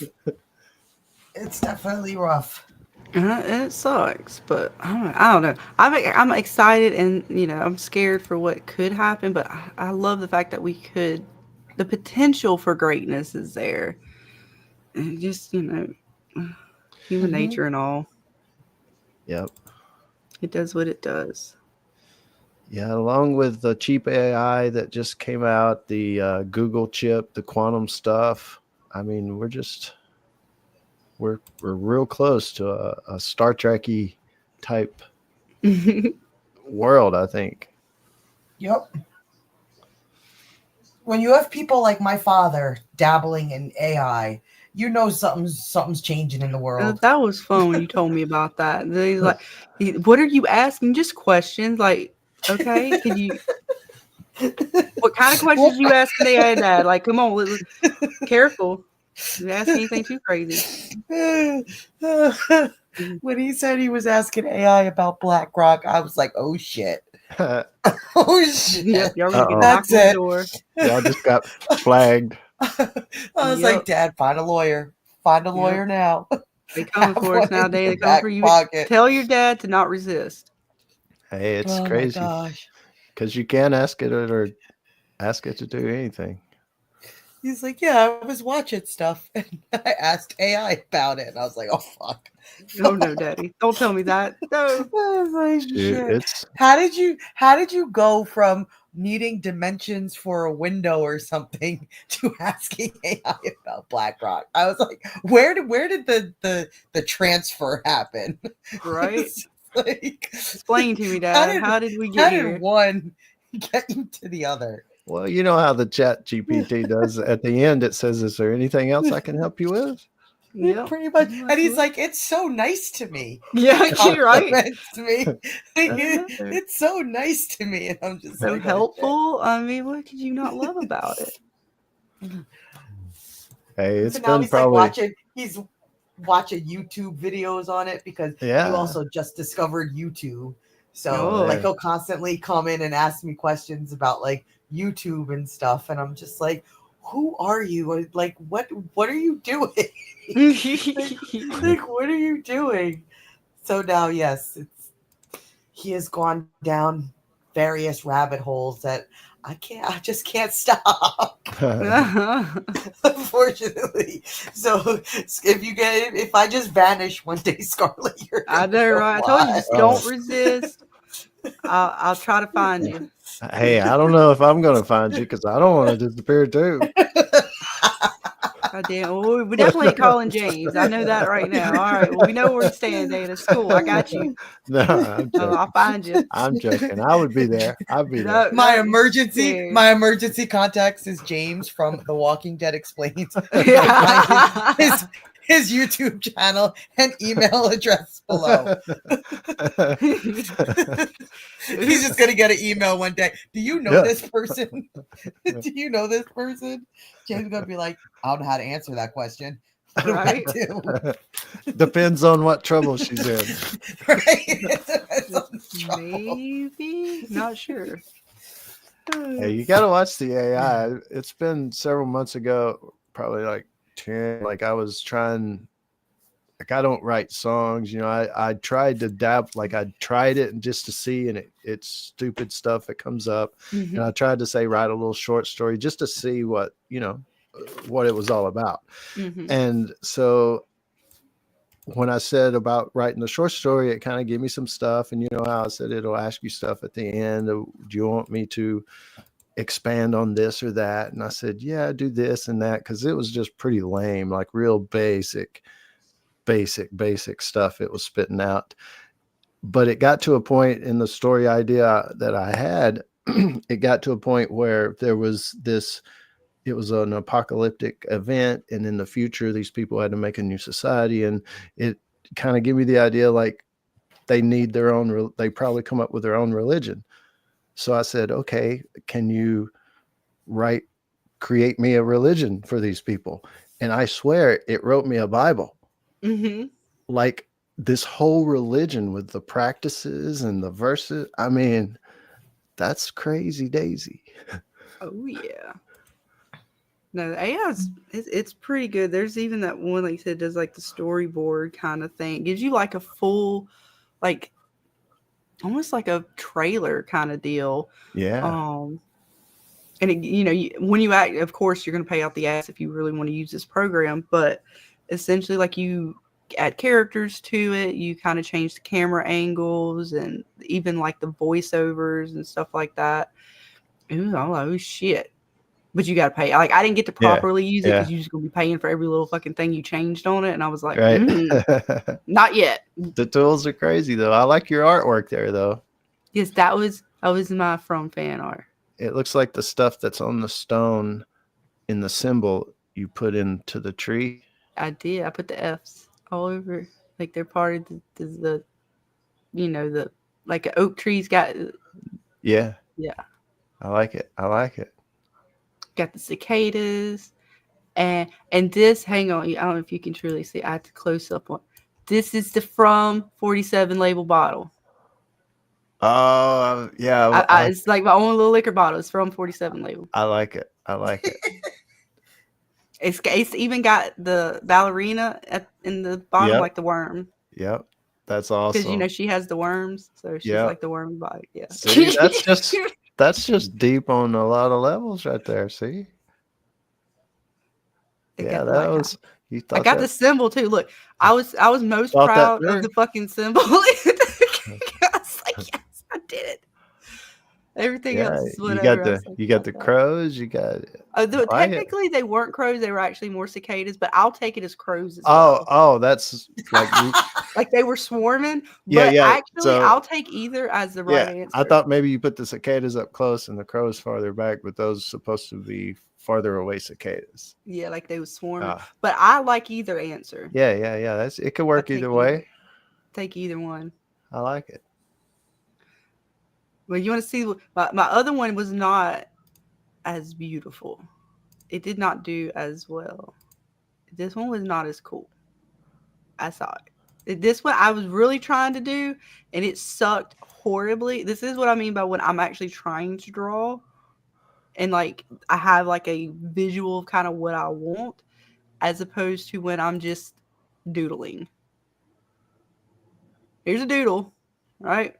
Uh-huh. That is an actual drawing.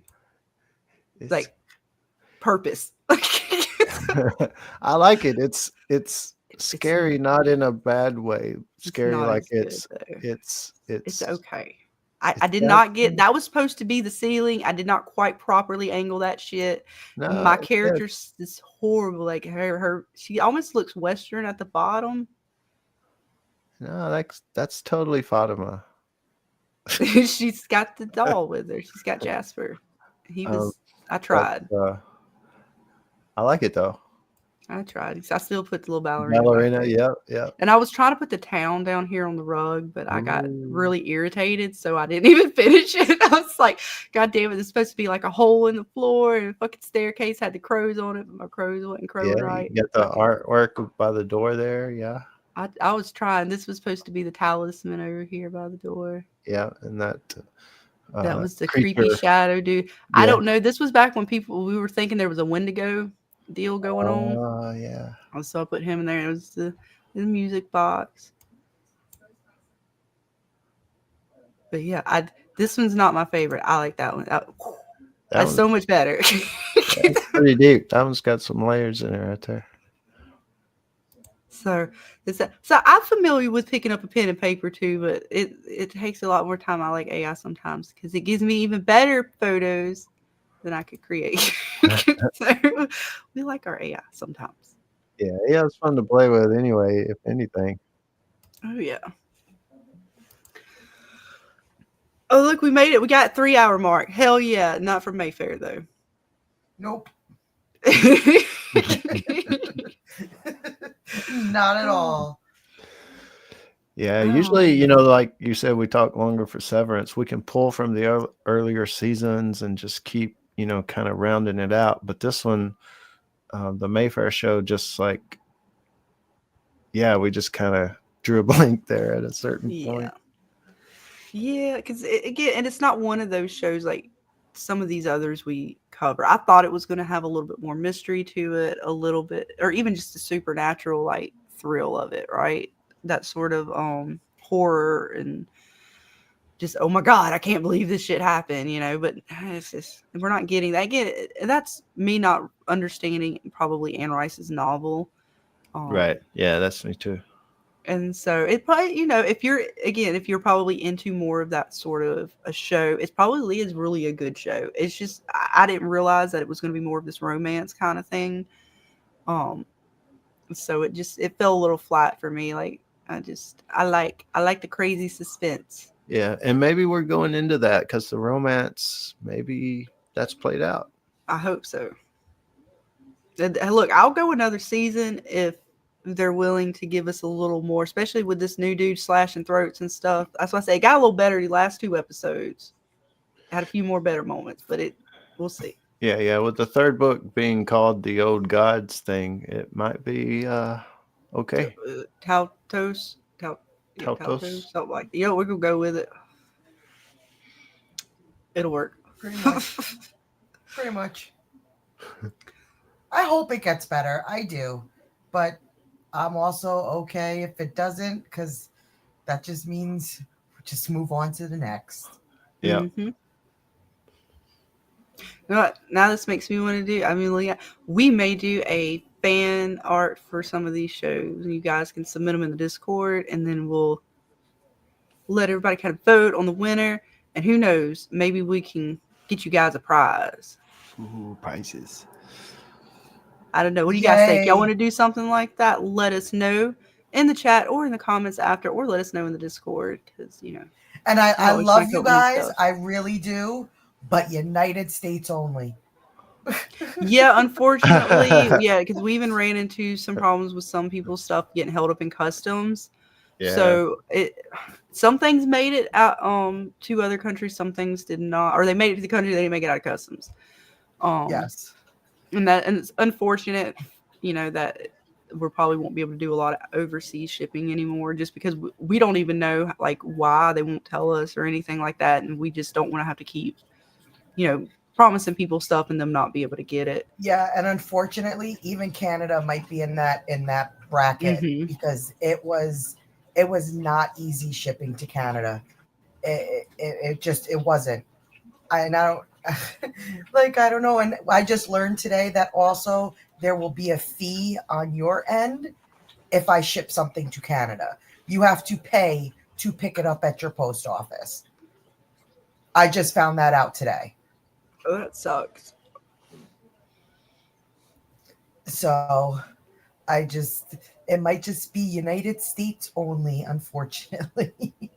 Well, then maybe we'll figure out something else because I still want everybody to be able to participate with that. So we'll I don't know. We'll come up with something that we can do for the winter, and that is special. Because I know a lot of you guys. Maybe we could do a digital gift card or something where it's something I could email. Yeah, maybe we'll see. We'll come up with something. You guys let us know if you're into doing some like fan art kind of things and see who the winners are, the best one. And of course, we'll still feature all you guys because I think they'll all be great. But for a little fun, a little competition, maybe a little prize, we'll leave it up to the chat. Yes. When are we going to be talking about Severance this week? I'm still gonna go for Saturday, just so because I got something going on Friday night. That's right. So, we'll talk more after Dana because I know you got some stuff with D&D. I know you got a meeting this weekend, and I couldn't remember time or date. So we'll. Oh, it's early. It's early in the morning. Okay, well then good. We should still be good for 8 Eastern Saturday night. Will you be joining us for Severance talk, James? Not 100% sure right now, but I would like to, so I will work toward that goal. Awesome, because they said this is supposed to be the best episode. I know, right? You got to be there. You got to be there to talk with us about it, man. It's going down. Man, I mean, it's supposed to be the best. The best. I hope it is. It's been pretty good. That last episode was pretty good. Oh, it was good. Yes. I'm excited for Severance. I want to know what in the hell is the end goal here. What are they doing with people? And what the fuck is up with Mark S. and his family and why they love him so much? So are you guys familiar with Dante's journey through the circles of hell?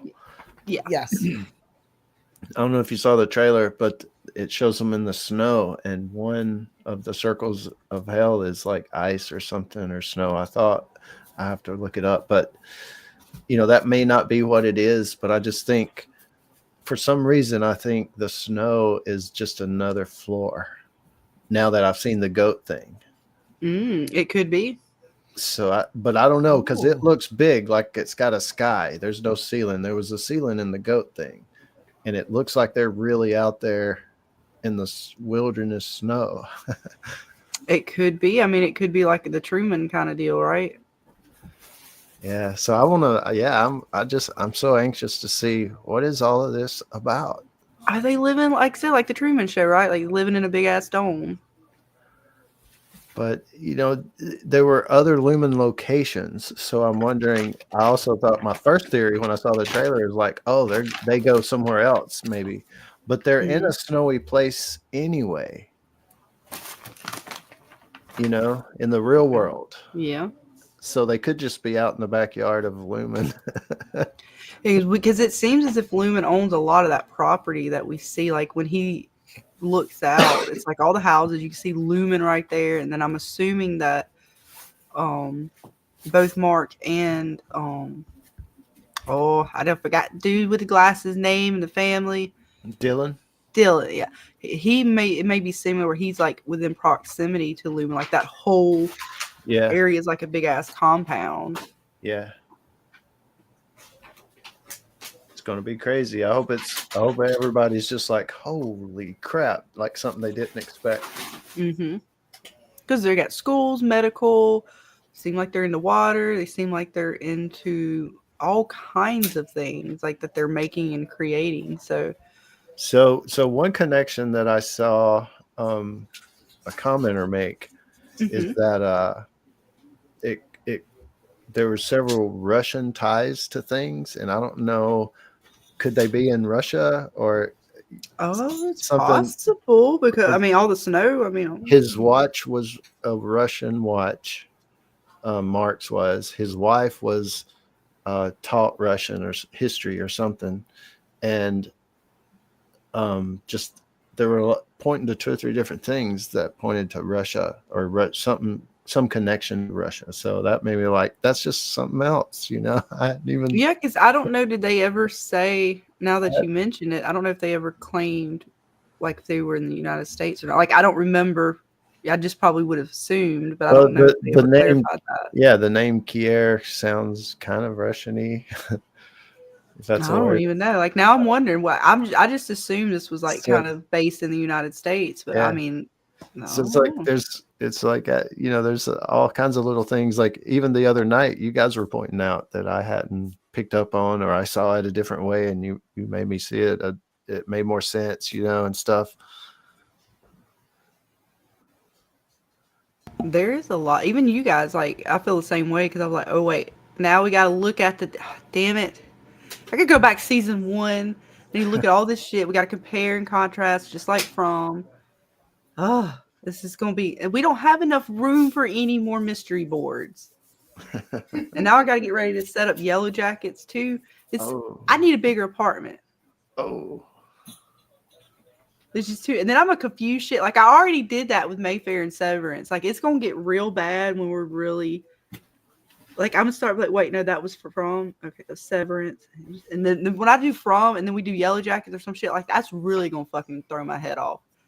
I'm gonna be like, wait a minute, no, wait, damn it, which one did it? I'm like, oh, this is getting out of control. Yeah. How do you guys do this stuff out there? You streamers keeping up with all these shows. The names are the hardest thing. I have a list now right beside my computer of these different shows with all the character names.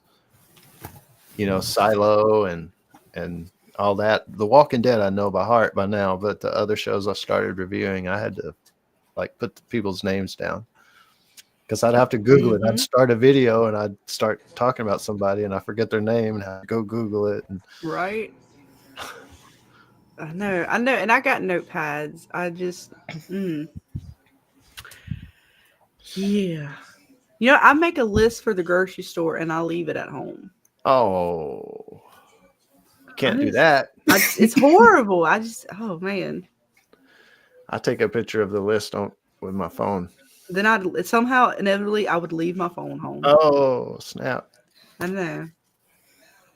It makes no sense, but somehow that would happen. One or 2 things happen. You never really get what you need, or you get way more than you need. And typically I forget the one item I came in there for. Like the one really like item we needed in the house, you know, to be like like fucking dish tabs or some shit like that. And I'm like, what the fuck? If you're gonna forget something, it's gonna be something you need. Like, no, we don't got no more paper towels. I'm like, well, luckily we don't forget the toilet paper, but God, that would be one. I'm like, damn it, I'm definitely going back to the store. All right, fuck. And then you go to the damn dollar store, you end up buying another damn $50 worth of shit. Like, damn it. That's what I hate the most. It was on sale and my kid could use it or my husband, you know what I'm saying? Like I didn't necessarily need it. We did not need it. Yeah, I mean, that's why they put some stuff in the back so you pass all that other stuff. Right? They know what they're doing.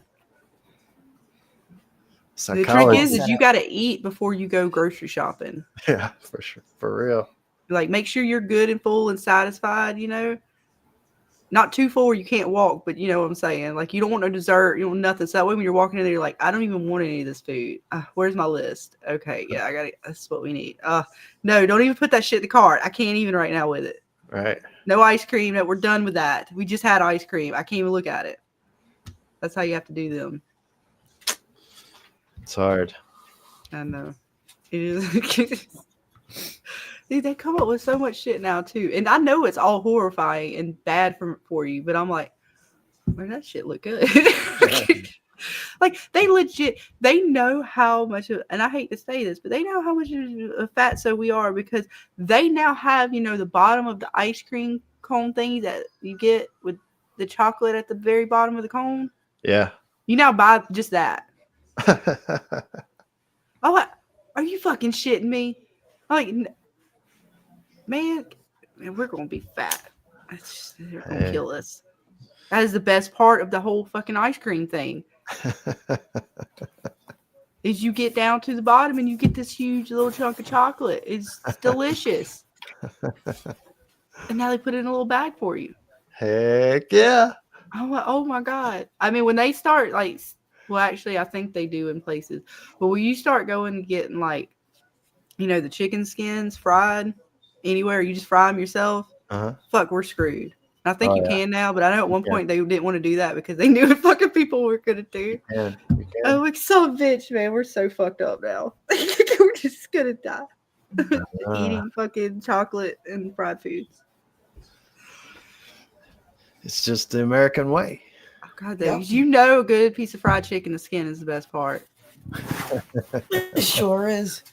That is where it's at. The rest of it's great and all, but that's the best part. And they're gonna kill us all, really. And I got these they were the canned drinks, and they're like fruit juices, but I guess it was like a Mexican brand or whatever. And it was called. I got one was like guava nectar, and one was like peach nectar. Those things was good, but they was like diabetes in a can, I think. But they was so good because it was the guava flavor was really good. Like I actually like guavas; they're really good. I try to grow them, but I don't think we got you got to get like the male or female one. I don't think we did or something, so it's not quite producing right. But wow, that was good. And the little drinks were good. Probably soon in the future, AI will be able to tell us if you drink that, you will reduce your lifespan by 4 days. Probably, but see, that's the version of AI I don't like because that's like Siri, and that little bitch can go out my house. She don't get to tell me how to live my life. I'm a free American. If I choose to get diabetes, I deal with the consequences. The AI will go free will, man, free will. But I'm just saying. You don't tell me. I don't need you to tell me. I'm aware that I'm drinking pure sugar right now and what the consequences are to that. I know. I guess we all are because we do realize it's not good for us, but we all do it. That's right. I know when I eat that gummy bear, I'm literally eating some kind of nuclear product. I'm going to glow later. It's fine. What is it? Like the B40 and 60, the dye blue, some shit. I don't know. Yeah. It's fine. Don't worry about it. We've done it for generations. No, it's actually really bad for you. But it's, I don't know. What's better, that or crickets? They're putting crickets in your flour. Oh, shut up. But I heard about that day to check your flour and make sure there ain't no crickets in it. I'll go do that shit right now. It's not in your typical flour. I think it's probably in some of them specialty brands and shit, but it's just protein, man. Among other things. Well, good stuff. I'm done. There's no bad stuff. Well, actually, they debate it now, right? Because they say crickets have like something in them where it's not good for us. It is like slightly. Listen, poisonous. I'm not a lizard. I don't want to eat crickets. I'm gonna look it. I'll relook it up, figure out what it was. But I did see something on that, and I was like, "Oh, these bastards!" And they're putting it in our food. No one, so bitch. Like I was already freaking out knowing that there's possible crickets ground in my damn flour or whatever. I'm like, and it's poison. Well, that's nice. What are they going to list this on, like the back of the bag? How do you know? They have to list it. I forget what it's called, but they do have to list it. I don't think it's called like crickets. I think it's something else. But yeah, they have to list it. There's little hoppy things in here. The fuck, man. I can't talk to you anymore, Scarlett. This is what happens fucking up when my I watch shit. stuff on like YouTube and then I like research that. That shit's I real. gotta worry about shit. fog. I gotta worry Well, I don't about even know. Look, fucking Dana, again, go crickets in my research it. Look, goddamn I'm just flower. letting you know what I heard about. I'm not saying it's completely 100% true. Just go do your own research. That's it. I can't talk Tell to you your anymore. dad, give your dad the question. He'll go ask AI. Yeah, let me give him more to investigate on AI. Ask that him, are sounds they really putting smart. ground up crickets in flour? See if it's real. Oh my god. Oh jeez. And then when AI is like, yes, it's now on every brand, on every store, everybody's gonna fucking freak out. Like, it's got 1% cricket in every bag. Like, what the fuck? Bullshit. If I'm understanding, like, some insects you can't eat. I think like grub worms and stuff like that are okay, but there are some that you don't want to be eating. I think crickets. I'm always positive crickets was one of them. But people eat like fucking cicadas and shit, man. It's wild. I was like, shit. I don't want that. They fly around me and scare me when they try to hit me in the face. I don't want to eat one. Yeah, you would have to definitely put it in some other form. Like flower crickets, I could eat much easier than a cricket. Right? There's something about knowing it alone and seeing it would throw me off. And then I don't know if the crunch is going to be right. And it better be like one of the dehydrated ones, like very dehydrated, like no squishy inside. I'm not doing Fear Factor here. Yeah. God. I don't want it still chirping as I'm crunching on it. Crawling, and it's like legs moving on your tongue. His little antennas. I'm signing off now. I don't want to be part of this conversation. What? It's not as bad. Have a good night, people. But I will literally back out. I will literally hang up from this conversation. We're not talking about that, so it's not that bad. Screw you and your goddamn it's like hot she's flies. never gonna talk to me again. Let's get your cut off. You're banished. Dana says you could pineapple me every year. She's gonna give us the pineapple. Well, I'm about to.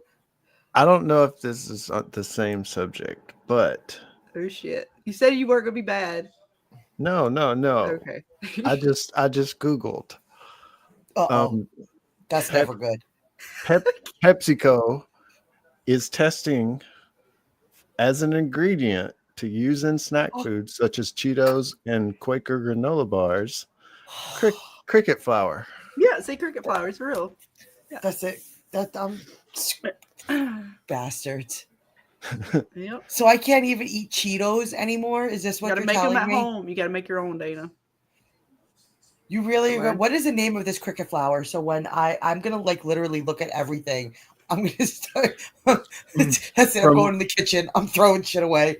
From what I can tell, it's got to be actual cricket flour, like called that. It's not just a random ingredient, usually in other stuff, other brands. God. Yes. How dare it was? It's whatever that word he says right here. Chitin. That word, the crickets, the body can't like properly, break it down. But so they're putting it in flour corn for us to eat. Why are they giving it to us? Don't worry about it. Don't worry about it. Well, you know what, Dana? They give us dyes in our food that the FDA hasn't done any studies on since like what the fucking 80s or 70s or some shit. And they claim they're still safe, but yet other countries have done studies and have found they're not safe, and we have it in our gummies and our drinks and everything all of our good snack foods have some kind of like red bee blue dye shit in it. That's the power of corporations against it. Like, no, we need to use this. It helps our bottom line. It don't matter if it hurts the people. This conversation sucks. Breaking Dana's heart, man. Can't be playing with her food. I can't play with food, man. They can't trust it. I told you today you got to look. Ignorance is bliss, right? And you want to go back to when we didn't know anything and we were innocent. Yup. Yes, I do. Welcome to being an adult, Dana. I don't want to be one. I take it all back. Well, you know. Oh my God, I gotta look for crickets in my food. This is like killing me. Yes. This is But so wrong. but you'd never know it. God, this is so wrong. It's so disturbing on so many levels. Yeah, no, it's pretty bad. It's But- like what's that movie? The People, Solvent Green. What was that called? Soylent Green, where it was the people ended up being people. The fuck? I'm lost. Wait, what? Oh yeah, you've never seen that? I can't. Hang on one second. Wait, now people eating. That's it. No. It's an old Robert. How do you Charlton Heston I've movie. seen that one actually. Soylent Green. Yeah. It's a crazy movie. Y'all would like it, I think. Well, I will not remember. You'll have to remind me, but I will put it on the list because we will at some point do more movie nights. I don't know if I will, if it's based on this conversation. Just think, if you don't know it's there, you just never know. Which is why I don't like even going out to eat anymore. Kind of like I don't like it because I'm always worried like how the food was handled, and not even like just somebody just being a complete jerk, which is always a possibility, but just in general. Because I'm like, man, if you're on your phone, God forbid you scratched your head or something like I don't know. I just yeah. You just can't think too much about it. Sure, ruin Chipotle for me too. There you go. Dana, honestly, you might want to be careful with Chipotle because they are probably been known for the worst to have like. Oh, we need to change the contamination problem. I know, but I love their fucking chips and cheese. You might be safe with that. You gotta watch when you watch out for stuff like the guacamole because I got teenagers back there doing that stuff. And they ain't paid it. They probably went over there and handled the meat, and then they went over there and started chopping up, avocados. It is, it's innocent mistake because you ain't paying attention, but it can be deadly. But I love their fucking queso. So I just don't even hardly go out to eat anymore. There's like very few places, and even then I'm like, maybe not. Like I will still go to Publix in their like deli section and get the sub sandwiches because I'm like, okay, I can kind of see a little bit of what's going on more than I normally kind of feel like I can see. So I don't know. Somehow that makes me feel better, but I don't really mean shit. But is that just because they're wearing gloves don't mean the gloves are clean? What? I'm sorry, Dana. This is the way my brain thinks all the time. Like where's the goddamn pineapple? Nowhere, Dana. There's no pineapple. I'm gonna delete it. God damn it! So you can't use it. Fuck! I don't know if I have that saved though. That's it. I'm done. I'm not gonna eat food no more. I'm not going out my house. That's right. We're going on a diet, Dana. We're gonna like lose all this weight now. That's it. Unless I grow it, I ain't eating it. There you go. That's right. That's why I try to. So make. So I'll tell you the secret, people. I'm sorry. Go ahead. The other day, I think I was asking you about where you live down in Alabama and stuff. The reason being, like I used to say, nobody's mentioned it in the comments on my channel or anything. But if you noticed, I used to say James in Nashville. And I said James in Nashville because I lived in Nashville, but I'm not from Nashville. So it's not James from Nashville. Anyway, I have some family property that I've had for a while.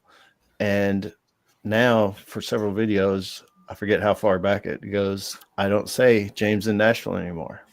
I just say James. So I've moved back to the farm.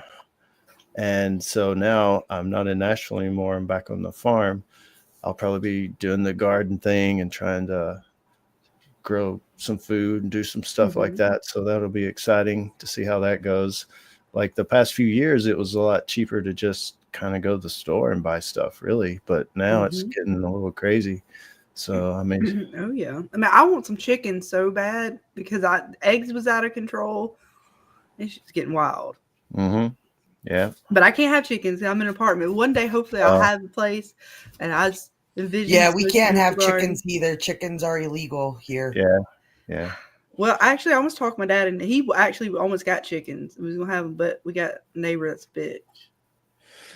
One good thing about chickens, I don't have any right now, but when I was growing up on the farm, not only can you get chicken and the eggs from them, they keep the insects kind of eat down and stuff too, which is they're really bad during the summertime on the farm.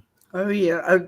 Look, I've had the hardest time growing squash, not because I can't grow it, but because of the fucking worm that gets in there, the bollworm. Yeah, they're bad. Every year, and I even netted them, and they just still fucking took over. I'm like, God damn it. And I did everything. I even did the technique where you take the wire hanger and stick it in the plant, and you basically kill them that way. And I kept going out there and picking off anywhere I saw eggs, scraping them off, and just as soon as I would have these beautiful squash starting to develop and come up and get big, next thing I know, I'm like, God damn it. I'd repeat that process, cover the plant, it would come back. I mean, because a squash plant is like a beautiful plant. It'll grow just with damn near nothing if you just cover the plant. But those boars were horrible, and they've gotten worse and worse. So we just ended up stopped growing it because essentially I looked up so many videos and everybody's like, there's really nothing that can kill it. Like this one lady had this really cool technique, but it was so time consuming in the sense that she literally took a syringe inside the plant and basically used like the stuff you use to kill caterpillars with and injected it inside of the plant like a couple times every couple weeks, so that when they go inside of the plant, they essentially eat that and it kills them, which was really smart. But again, she's like, you got to syringe it, cover, it was so intensive. And I was like, God, but it worked. Yeah. I wonder if like that process would seep into your fruit. I don't know. She made it seem as if it wouldn't because inside is hollow. Right. But Gotcha. then again, I mean, if you're putting it on the outside, I guess it would seep in the same. Yeah, I don't know. It's they're hard to deal with, the insects, for sure. And then I'm having a horrible time with the aphids these last couple of years. Oh. And we bought ladybugs. Oh, really? Yes. And they were fun, but I swear to you, this last year on our bean plants, it was particular bean plants, right? Like they only attacked certain ones of our plants, but they wouldn't attack other bean plants. And we're like, okay, well, what the fuck? But I was out there like every day, every other day in the garden with a bucket of like soapy water, going out there and washing them off because they were just infiltrating like horribly. Yes. One thing I found, it's hard to do because if you're out in the open, like a garden usually is, but there's this they sell it at Tractor Supply around here, and it's this little strip. I actually got pesticide poisoning from it because I put it in a little shed, and it's supposed to be more like a barn, like a more open barn, open but not totally open. But anyway, this thing will kill the aphids even in the garden, I found. I'll have to look into that because we go to Tractor Supply. We don't have any of that. We don't have any, like, I never had a problem with bugs here in New York in my garden. Never. But now all of a sudden we have these bugs called Chinese lantern bugs. Ooh. And we basically get an alert saying that if you see them, the only way to kill them is to burn them or to smush them. So they're walking around with flamethrowers in New York. Holy shit. Nothing kills them. No pesticides, no. And there's nothing that kills these bugs. And they have gotten so bad that in a couple of our like surrounding areas, you could walk on the sidewalk and they blanket the sidewalk. Like we don't know where these bugs have come from. They came on one of them ships and they took over. That's how we're getting a lot of these through trade. Yeah, for sure. but these friggin' Chinese lantern bugs That's are crazy. gonna You keep them up that way. Yep. I don't need them. We got enough Oh. fucking bugs down here to deal with. I've never had bug. Like I don't deal with the caterpillars, the aphid, like that. Nothing here. Nothing Man. would. I never have bugs. Hey, you know Now why? all of a sudden, You know why? Rent's too high. probably. The God Chinese damn. the Chinese bug's the only one that can afford it. These friggin' Chinese lantern bugs are. They destroyed my garden. Destroyed it. Wow. Yeah, we got so many different little goddamn bugs and pests outside. I don't even know what they are sometimes. Like, okay, well, we got some new little we got the like fake ladybugs, the little bastards, and they look damn like you have to really look at the damn bug to know if it's a real ladybug or these like knockoff ladybugs. Right. I'm like, God dang it. No, we got all the caterpillars. I think I've seen so many different caterpillars in the last couple of years. Like we've always kind of had a garden at my parents' house, but in the last couple of years, man, when I'm talking about the weirdest looking fucking caterpillars of all kinds of colors, and I had one on my beans these last 2 years. Like they curl up in the leaf, right, and eat the leaf.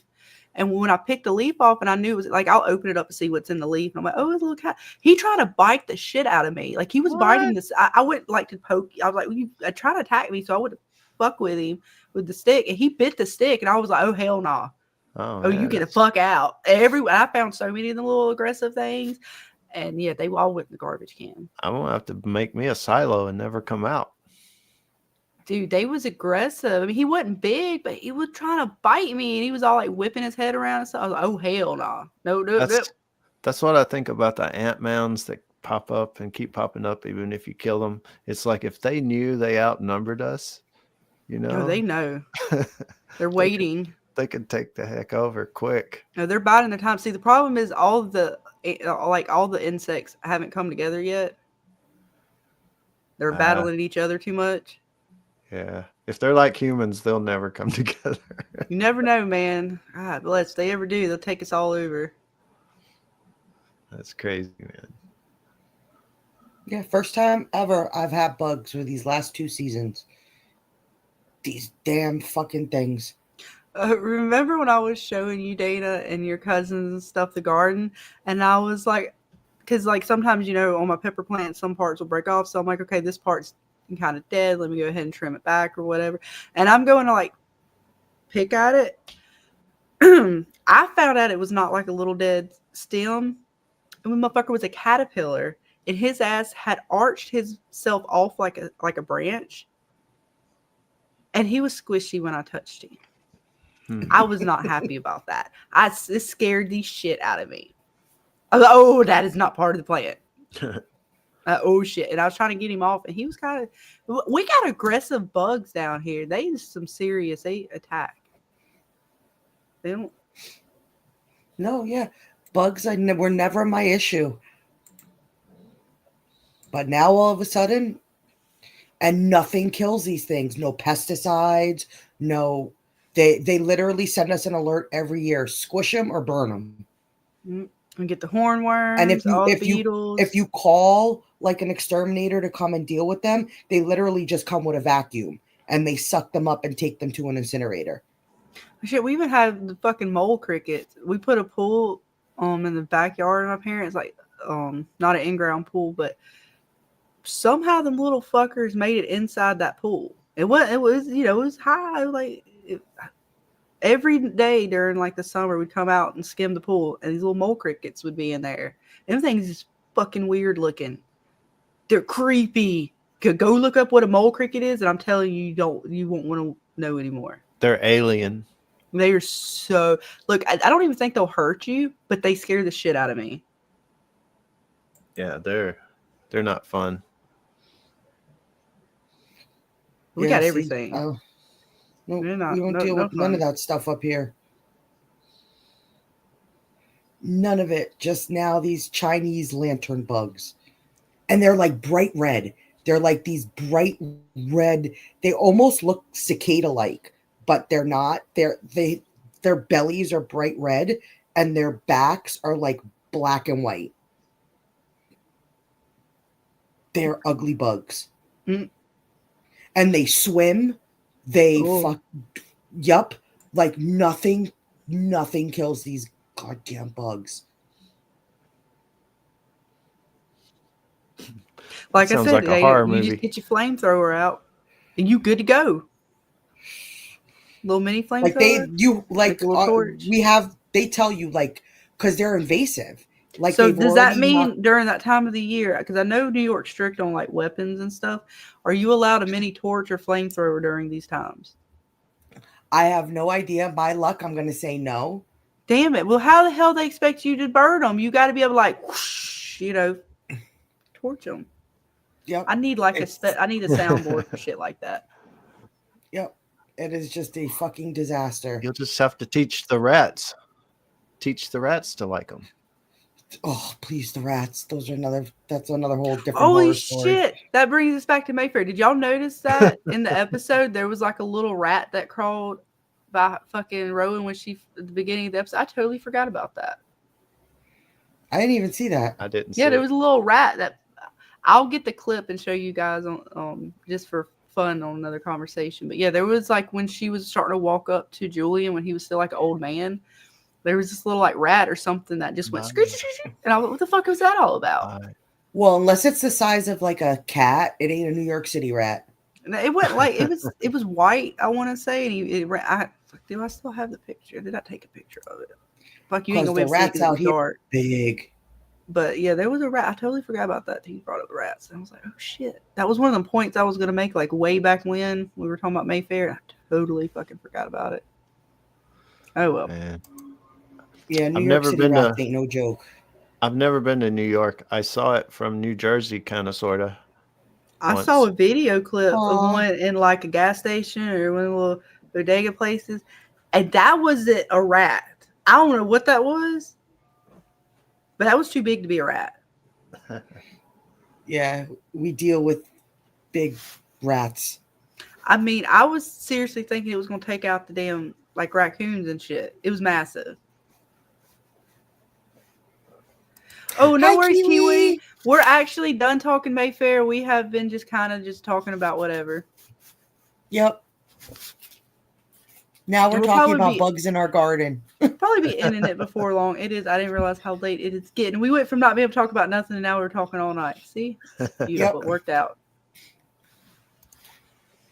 Yes. We love you, Kiwi.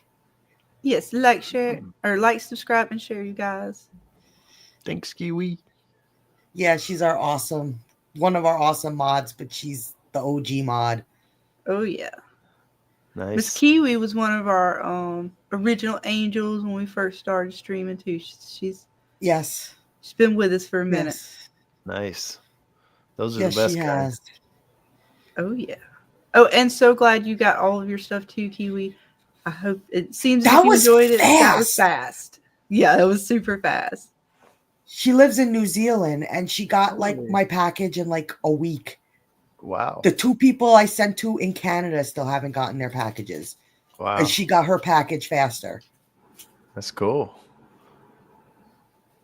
And she is protected now, right? Yes. Yeah, she's got a talisman, right? Because I know we probably gave one for sure. If you didn't win one, we definitely would have gave Kiwi one. Yes, we gave her a talisman and a shirt. Awesome. So yeah, she's protected, guys, from all the evil that From tries to give us. Nice. Yes. Up faster and cheaper too.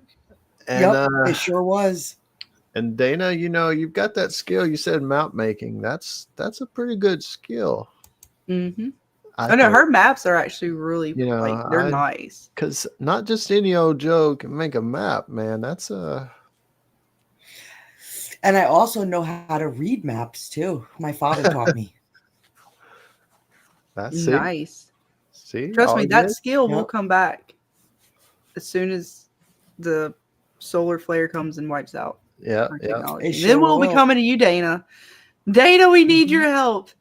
Seriously, how the fuck do I get from point A to point B? I don't have GPS no more. I don't understand what the hell this is saying. This foreign language, some ancient language that's dead. Yep. We'll have to read a newspaper again. Because when I first started to drive, there was no GPS because it was back in the Stone Age. Yeah. And Did you you? had to How use did you physical call? math. Did you have like the cup and cord deal going on? Or Nope, we had payphones. You had to just stop and put the quarter in the payphone. nice. But they were more all over the place. I know you can't. Can you find a payphone nowadays? I Do they I even have not still seen one. exist? Like They do in outside, like in Severance. real life, but not like in a TV show. They do in Severance. They may in other countries actually. Gosh, I'm thinking short sighted as in the United States. They probably made it in other countries, but in the United States, do seeing they that even? seeing that payphone in Severance shocked the shit out of me. I was like, what? What? I was Right? like, Like where did he find that? I thought he was about to go on an adventure like Doctor Who or something. Like he was gonna go downstairs. It was like Harry Potter or some shit. I'm like, Yeah. oh shit, it's Like gonna he be some opened up a secret, portal to something. and it just takes you down like underground or some shit. I don't know. It was gonna be like a little Batman secret hideaway, but Severance style. I don't know. It was weird because when he went up to it, I was like, oh shit, what the hell's about to happen? I was like, what the hell? I was like, let me find out. If he's Payphone trying to still be exists. secretive, you out in the payphone and it's lit up, like everybody can see you out there on the payphone. You ain't being secretive, yo. They watching you. You got then what's his name, fucking Bert or whatever, pulls up in the damn car all suspicious like and shit too. What the hell's going on? Pretty much. But guys, I think I'm gonna turn into a pumpkin before long. I know I got to get up early. I don't know about everyone else, but oh my goodness, I don't want to yawn. I've been told my yawns put everybody to sleep, so I'm trying not to yawn. But yeah, I think. What do you think, guys? We good? Yes. Yeah. Yep. Yep. We cover This was fun. everything possible we could for the night, and even then some that We did the you best we leave could. you What with made some nightmares. You never know. we did the best we could. Yeah, we That did. is great. Well, They don't thank give you us much to work with. for joining us tonight, and also thank you guys, James and Dana. As always, a pleasure hanging out with you. Same. Always a pleasure. I Yes, cannot wait for you're fun, Saturday James. night. We love you. I know. I hope you are here Saturday night. If not, we'll be okay. We'll have Brian. Nice. Brian's Brian's cool. fun. Yeah. Yeah. All the people you've had on, all cool people. I think that's awesome that you're doing that and you're talking to people and all of that. So it's all good. I love it. No, we really do appreciate you guys actually, accepting that kind of reach out because we didn't know how other, people who stream or on YouTube would really take to that. Yeah. But yeah, we were real excited once all the people who or Dana, I should say, reached out to and were receptacle to that. Like it was really cool. What's up, Risey? Hope you're having a good morning. Yes. Australia I was very time. excited. Look, I've got to get a clock for Australia now just because I got to remember what the fuck his time is. And so when I properly ask him how he's doing, I get to say, you having a good day, good morning, good night. But yeah. And right, we were just closing it up too, hun. So we appreciate you stopping by, but we are just about to close it off. I think we're all have exhausted most things that my brain can think about for the night. Pretty much. Yeah, we'll get it. It seems to be a routine now. So after Severance, you never know. We might talk about something else. Like, I don't know. I'm trying to come up with a new mystery in my head. I don't have shit. I'm trying to get Scarlett. I'm trying to get Scarlett into The Walking Dead, James. I'm going to get her there. I'm struggling because it's not that I don't want to watch The Walking Dead. I'm weird when it comes to zombie stuff because I felt like it got so oversaturated and then it became not cool and not really entertaining. And then for it to be like a TV series too on the top of it, I'm like, how much of this is really going to be about zombies and apocalypse and how much is this going to be about relationship bullshit? And I was like, that's my hang up. Well, the biggest thing, I'm with you because I felt the same way when The Walking Dead. I just actually did a video on my channel and said it. When The Walking Dead first came out, I'm like, zombies, really? I don't know. Is the public want zombies? This show's going to get canceled. I may love it, but I don't know if it's going to make it. I mean, they've got quite a bit of seasons too. I mean, I made it through Lost, so I should be. I mean, It's just there's something about it. It's hard to really put your finger on it, but it's just something about it that's a little gritty, and the characters, you kind of start falling for the characters as far as like Rick Grimes. I think Rick Grimes is one of the best characters ever. Almost. They kind of wrote him crazy ways here and there, but just in general, just Rick Grimes, the character is really a great thing, and some of the characters and stuff. So I think you would like it. yeah, I know I'm going to try to give it a chance soon. They got me to do Lost because of From and the connections, and I just couldn't. I was like, God damn it, I have to do this. And then I ended up really liking Lost. So but it's going to be I just gotta interesting do too to see your take on it, just because you know nothing about the comic books. So I'm curious to see what her take would be on it, not having that comic book knowledge. Right. Because people without it see the show in a whole different light. Totally. Yeah, because I'm not gonna, because I know like Dana has talked about the show and stuff, so I'm not gonna be heartbroken over certain characters that they've taken out. Like it's in the same regard, like you were talking about the one main dude, right? And they kind of took him out early. But so that wouldn't affect me the same way. So yeah. And binging, I think binging is a whole different beast also. Like it's going to be better actually that you can do that and watch it in that way. Yeah, I definitely will say it, because Lost, when I binged it, it didn't, like some of the stuff that people were talking about when they actually watched it live, I didn't have that same kind of the problems or any hang-ups with. Right. I was able to just, now my biggest thing though was the fatigue of it, because by the time I got to like the last couple seasons, it was like, oh my God, like I was sleeping and still watch, like, I had to go back, like falling asleep with Lost on and trying to be like, shit, what do I actually remember? Because I fell asleep watching it and I woke up to it and I just felt like my brain was lost for so long trying to do this. It's funny. It's funny. The Walking Dead, if you wanted to take it in such, like Lost, it was a mystery that if you just stopped, say, at a certain point, you didn't know, you're still lost in the show because you didn't get those answers.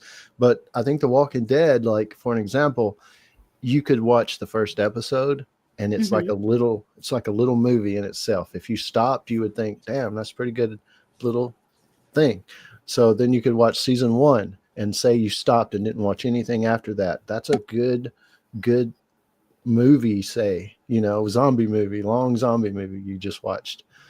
Like say when Rick dies in the show, like you said that, so it's not a spoiler alert. That you could almost stop right there, and just think, well, maybe everybody lived happily ever after past that point or something. Yeah, it's not quite the same as the mystery boxes. Yeah. So you could stop if you kind of wanted to. Easier, and it still be fulfilled, kind of more of a fulfillment feeling, I think. Yeah, again, it's the same slight hang up I had with trying to get into Lost, or at least one of my hang ups. And I had that extra incentive with it having connections to From that sort of propelled me a little bit, or sort of got me off my butt to really watch Lost.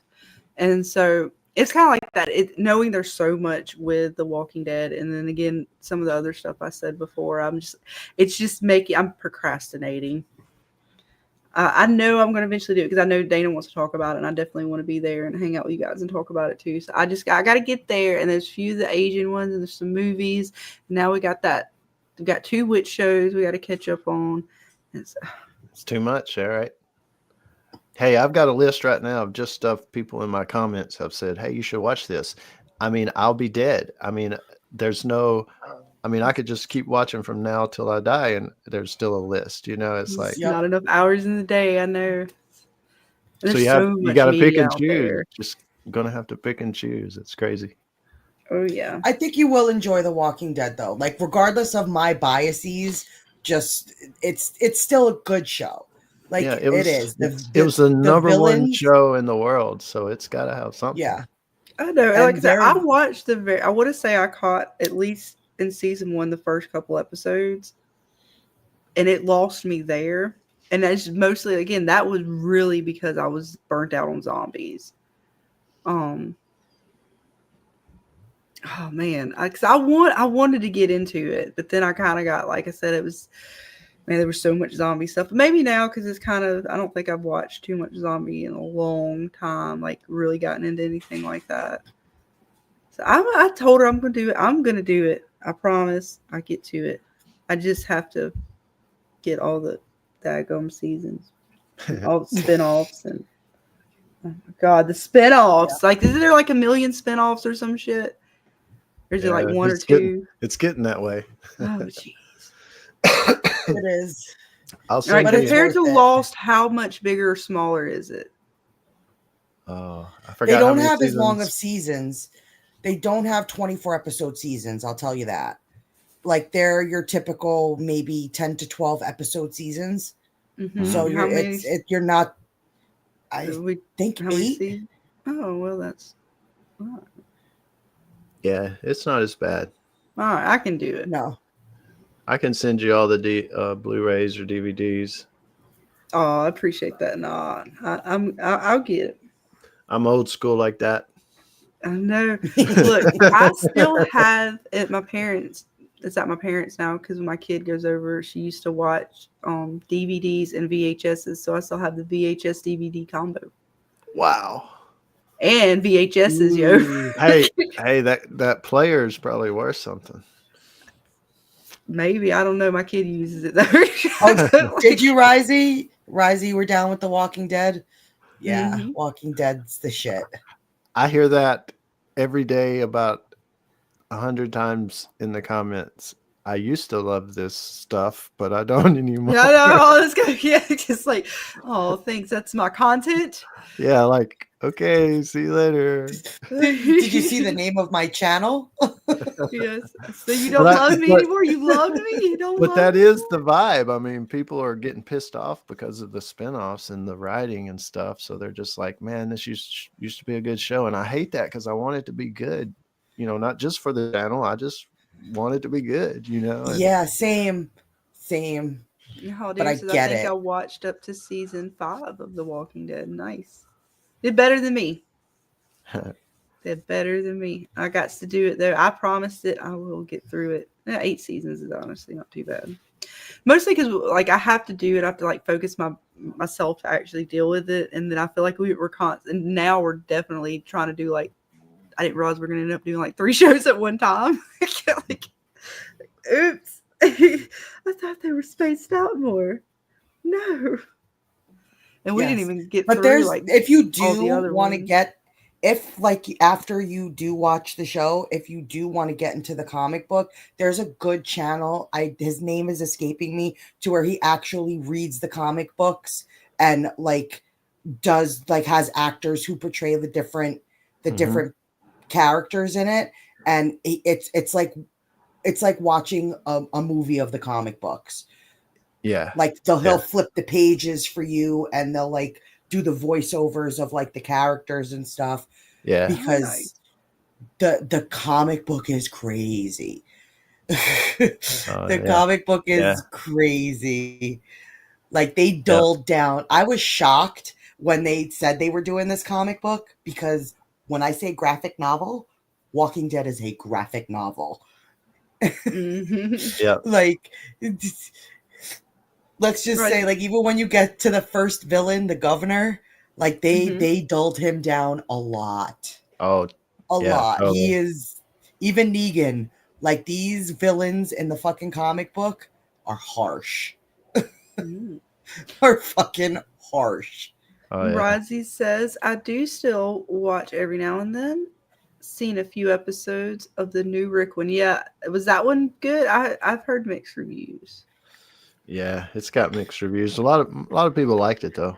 It just came out on Netflix and got really good reviews. Okay, good. I was like, so I'll get into it. Like, I'll come around. Rozzy says, I love the comic.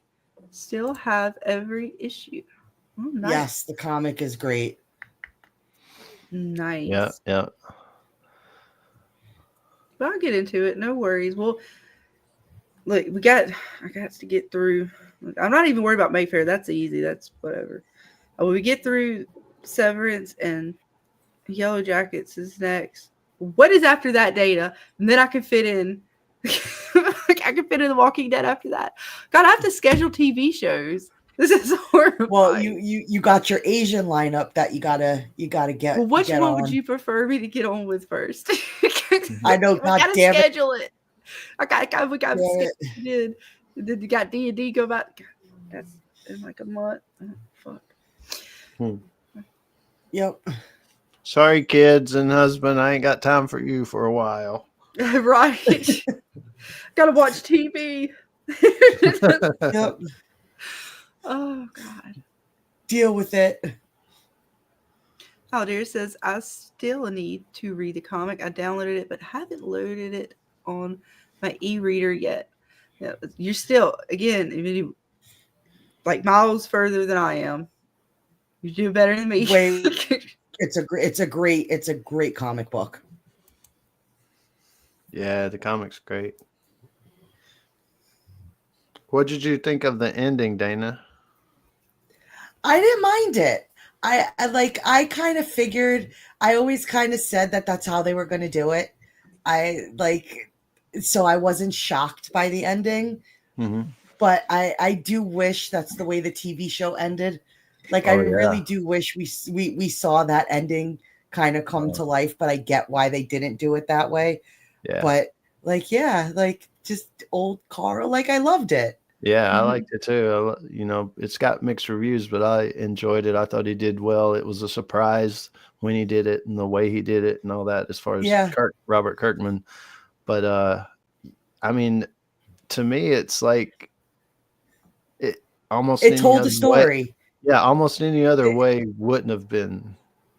Yeah, right. It rounded out the story. So I was not upset with it at all. Yeah. And that's rare to find media from beginning to end. Yep.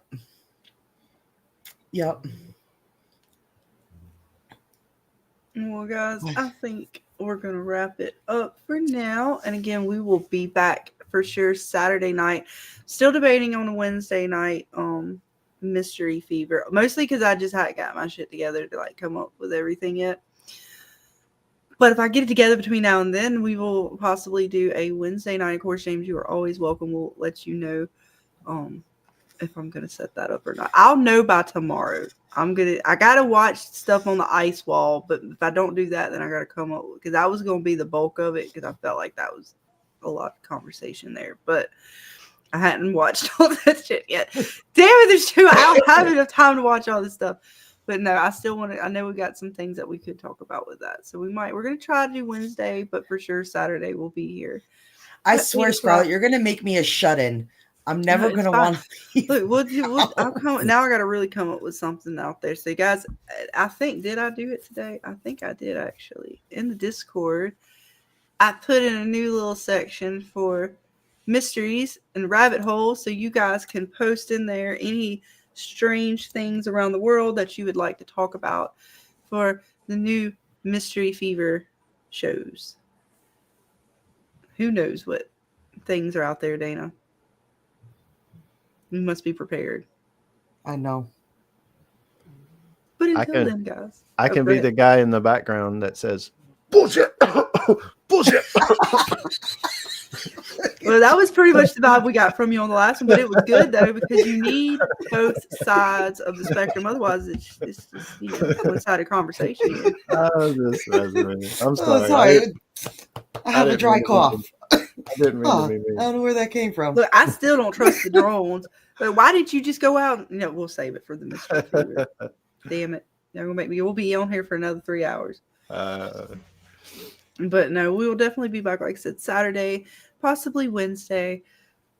But until then, guys, thank you all for hanging out with us tonight. It has been a blast, and we will see you all on the next one. Have a good night, guys. Bye. Good night. Paint me a scene, city in color, the way that you see, the way you see it. Don't you wish that I could give you give you everything. 1, 2, 3, and my heart is racing. Can't fall asleep, I got my mind in a throw. Weightless, floating through the day. Trust that I'll be okay. I'm happy alone, but a little go. Waiting for you. Wait until you realize. Waiting for you. Wait until you realize. If you wanna run ahead, I'll meet you where the water meets the earth we cling to. If you wanna find the edge, I'll come too. I could run around this world all day with you. I could show you this world.